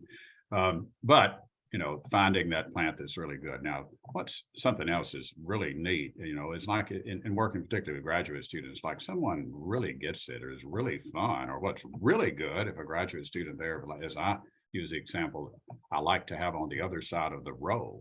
And so it's like, they're getting this, you know, they're seeing things I don't see. That's really fun. So that's fun too, you know, that's success. And so that's equal probably maybe, you know, if you create something that it gets pretty excited to me if someone like really likes something that has been developed, like tastes good. One of the nice things about fruit, unlike, nothing against soybeans or cotton, but you know, unless if I take my dean a bushel of soybeans, is he going to ask me to grind them up to feed his yard chicken? Well, probably not, because he doesn't have a chicken. Now, if I take him a basket of peaches, he's immediately happy. And that's been magical for 40 years. So just being able to see the smile on a consumer's face, it doesn't have to be the dean, it can be someone else. We have a farmer's market here in Fayetteville, Arkansas, that's kind of a festivity type thing, music and dogs and all sorts of stuff down on Saturday morning. We have a farmer here, and he says the first time he's ever seen people lined up around the corner of the downtown square to buy blackberries. He's seen it for peaches, he's seen it for strawberries. Well, they're lined up for this variety called Ponca that I released a couple of years ago, and word has gotten out it's really good. And I can't believe he took a picture of it. And there they are lined up and to get blackberries, you know, and that's kind of, so that's a lot of fun. Of course, yeah, fooling with this stuff for 40 years. Why did it take so long? So, you know, that all of those things are fun. Conversely, so Dr. Poveda, you mentioned about the administrative activities. It's interesting. Obviously, you have some % of your job is that. I had a luxury of 12 plus 1 of my, so 13 or 12 of my first 17 years after a PhD was as a manager. So I got a good dose of what that felt like. Okay. And so when it's all said and done, you got forms to fill out. You have money, you either got it or you don't. You just fool with it. You know, you get used to that. Everybody's probably been lacking. Sometimes you're used to lacking, but personnel, now that's tricky. You know, you really need to plug in and say, how are you going to do well with that? So likewise, that joy of that fabulous graduate student or colleagues, you know, that likewise is like, wow, how did you get here? You know, I'm surprised they let you in, or how could you drop the ball like this? You know, that's it. That's not success. And that takes a little adjustment. Besides all this trash you've created as a plant breeder that you threw away only to cup a half of 1%. So it's everything is, to me, is kind of a comparative situation. It's a lot more fun to focus on all the successes and kind of shove all the failures aside, at least once you get the benefit of you don't want to do that again. Somewhat of a rambling thing, but you know, that's what keeps you going, is that chance of success. And there's so many places to have success. Those of you in academia, you know, just, you know, it feels good to get tenure. Now, as soon as you get tenure, it's kind of like getting a PhD. You know, when you get a PhD, you come out, you're like the smartest person around. You join this faculty of, 10, 15, 20, or 30, 40 people. And you find out pretty quick, you're not the smartest one around anymore, particularly in their eyes. And those are the people that are going to vote for tenure.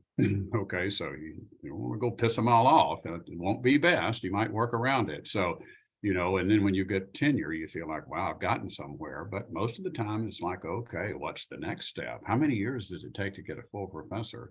And some of you will aspire to be leaders. And that is great. All of us that are out standing around the sun need someone to be a leader, to fill out all those forms and go to all those meetings and talk about all that mindless dribble. So keep that in mind. It pays better, but you have to judge that. So success in whatever form seems to be the inspiration to keep going.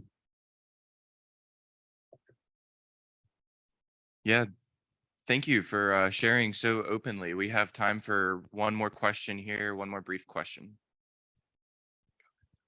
So I think just a wrap up question, what's the top quality or suggestion you will give to most of the grad students here if they want to land a job that you are in currently?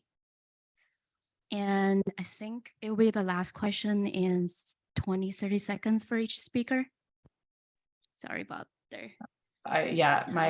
My biggest thing is to just get experience in whatever activities you're going to do in the job. So if you're going to be in communication, like do talks. If you're going to be in investing, go either if you can get an internship, great. And if you can't, volunteer. It's not about necessarily the titles that you brought with you. And it's not about your list of accreditations. If you can have a total list of accreditations and no experience in the thing you're going to do, it's going to be really hard to convince people that you can do it.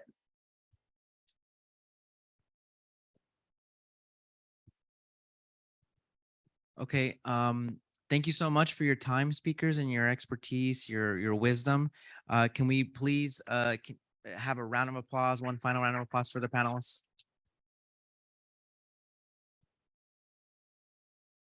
Okay, and with that said, please, let's welcome Owen Washam, our PSGSC president, to give our closing remarks.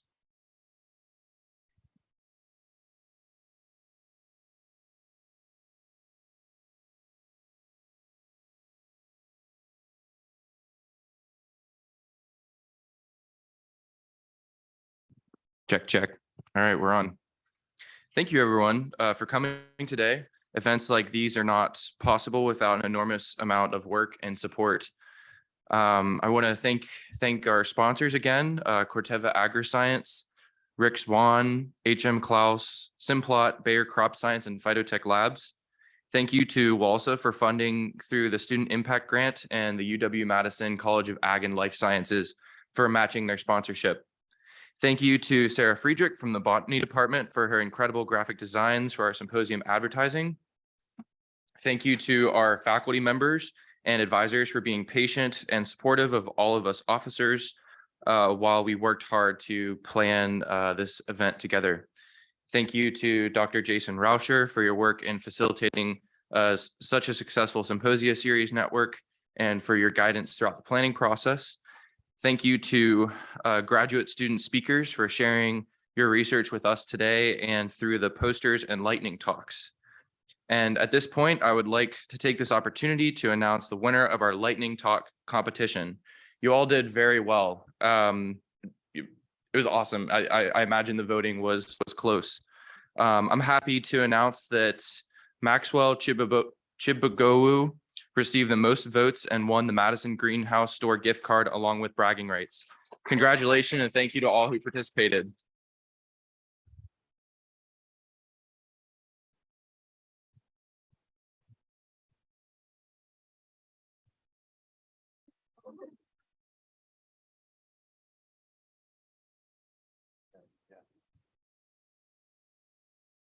Yeah.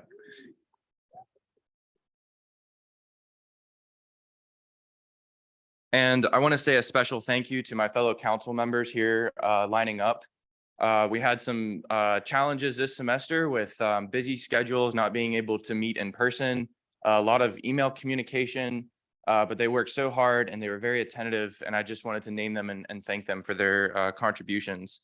So our Vice President, Lynn Song, our Treasurer, Dawin Ho, our Journal Club Chair, Fernando de la Torre, our Agroecology Rep, Meg Baker, our Agronomy Rep, Haley Ortmeyer Clark, our Botany Rep, Tyler Wintermute, our Horticulture Rep, Francisco Campos Arguedas, our Plant Breeding and Plant Genetics Representative, Autumn Brown, our Plant Pathology Representative, Courtney Cameron, our Entomology Rep, Anupreshka Jain, and finally, last but not least, our Integrated Biology Rep, Michelle Homan. Give them a round of applause. So I joined PSGSC in 2021 as the plant pathology rep and was elected for 2022 president. One of the reasons I'm enthusiastic about this group are the people involved. Everyone is passionate about plants in some way and brings a unique and diverse perspectives to our group. These connections build bridges to improve empathy across the various plant science programs at UW-Madison. As I mentioned, there have been some unique challenges with planning this year's event. We're all volunteers and we're all graduate students, and my peers and myself work long hours towards their research, often 7 days a week, on top of their service to PSGSC and other unpaid obligations. This year's team, again, has been enthusiastic, strong, attentive, and exhibited great teamwork. I'm grateful for each of them and proud of their hard work this year. Graduate students in attendance today, if you're interested in serving on the 2023 team, we will be having elections in a few weeks. Please watch for those emails. Finally, a thank you to all of our wonderful speakers, Dr. Jason Rauscher, Dr. Eric Kruger, Mr. Joe David, Dr. John Clark, Mr. Navdeep Moody, Dr. Navdeep Moody, Dr. Susanna Harris, and Dr. Katya Poveda. Please join me in thanking them once more for all the great talks today.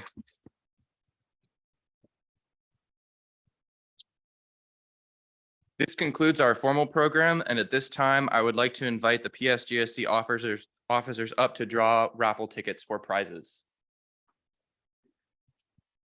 And as we're drawing the prizes, so we're going to record the winning numbers. So be checking your tickets, and if you've won, please visit the welcome table out here to receive your prize. Thank you. Oh yeah. Mug or t-shirt.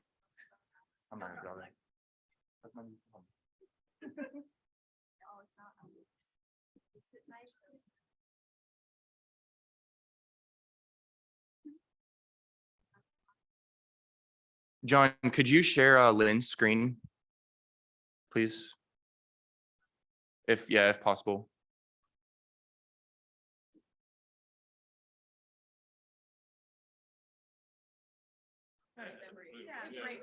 Okay. Watch your tickets. Okay. Good deal. Go ahead. All right. Ticket number 996843. Woohoo!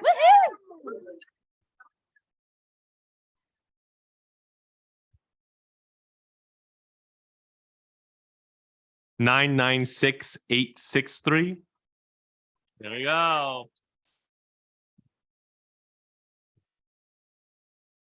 Nine 851.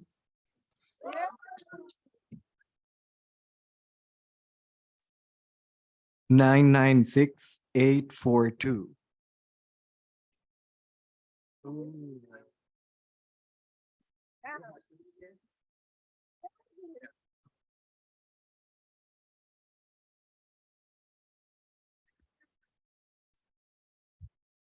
So 996853.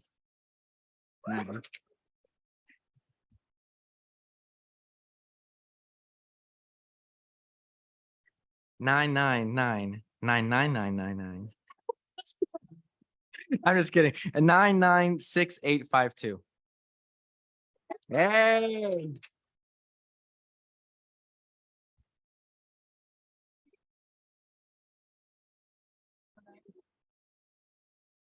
Nine 831. 831. Okay, let me try another one.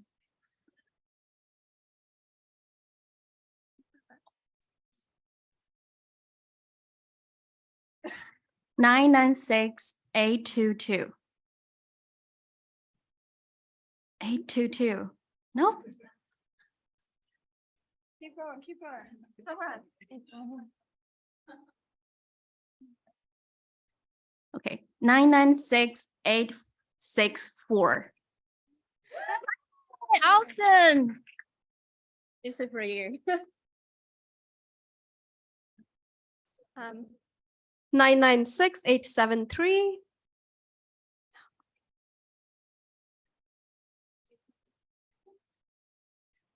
Um, 996854.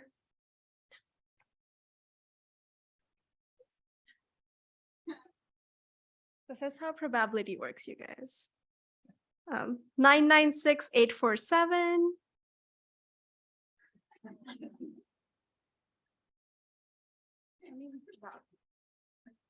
Nine nine six 855. Okay.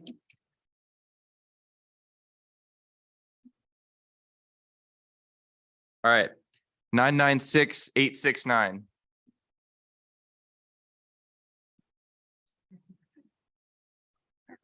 Yeah. 996825.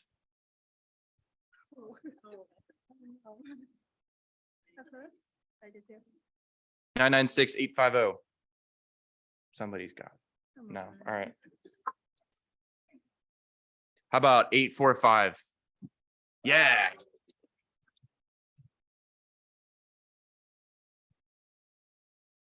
Second last one. 996827.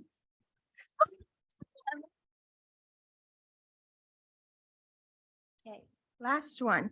996812.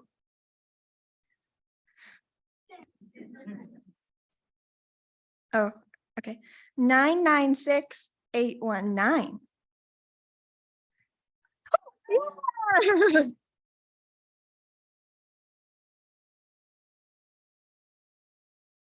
All right. So this concludes today's program. Please join us next year. Mark your calendars for the 13th annual Plant Science Symposium on November 10th, 2023. Best wishes to everyone who attended. Please stay safe, and we look forward to connecting with you again soon. Yeah, yeah.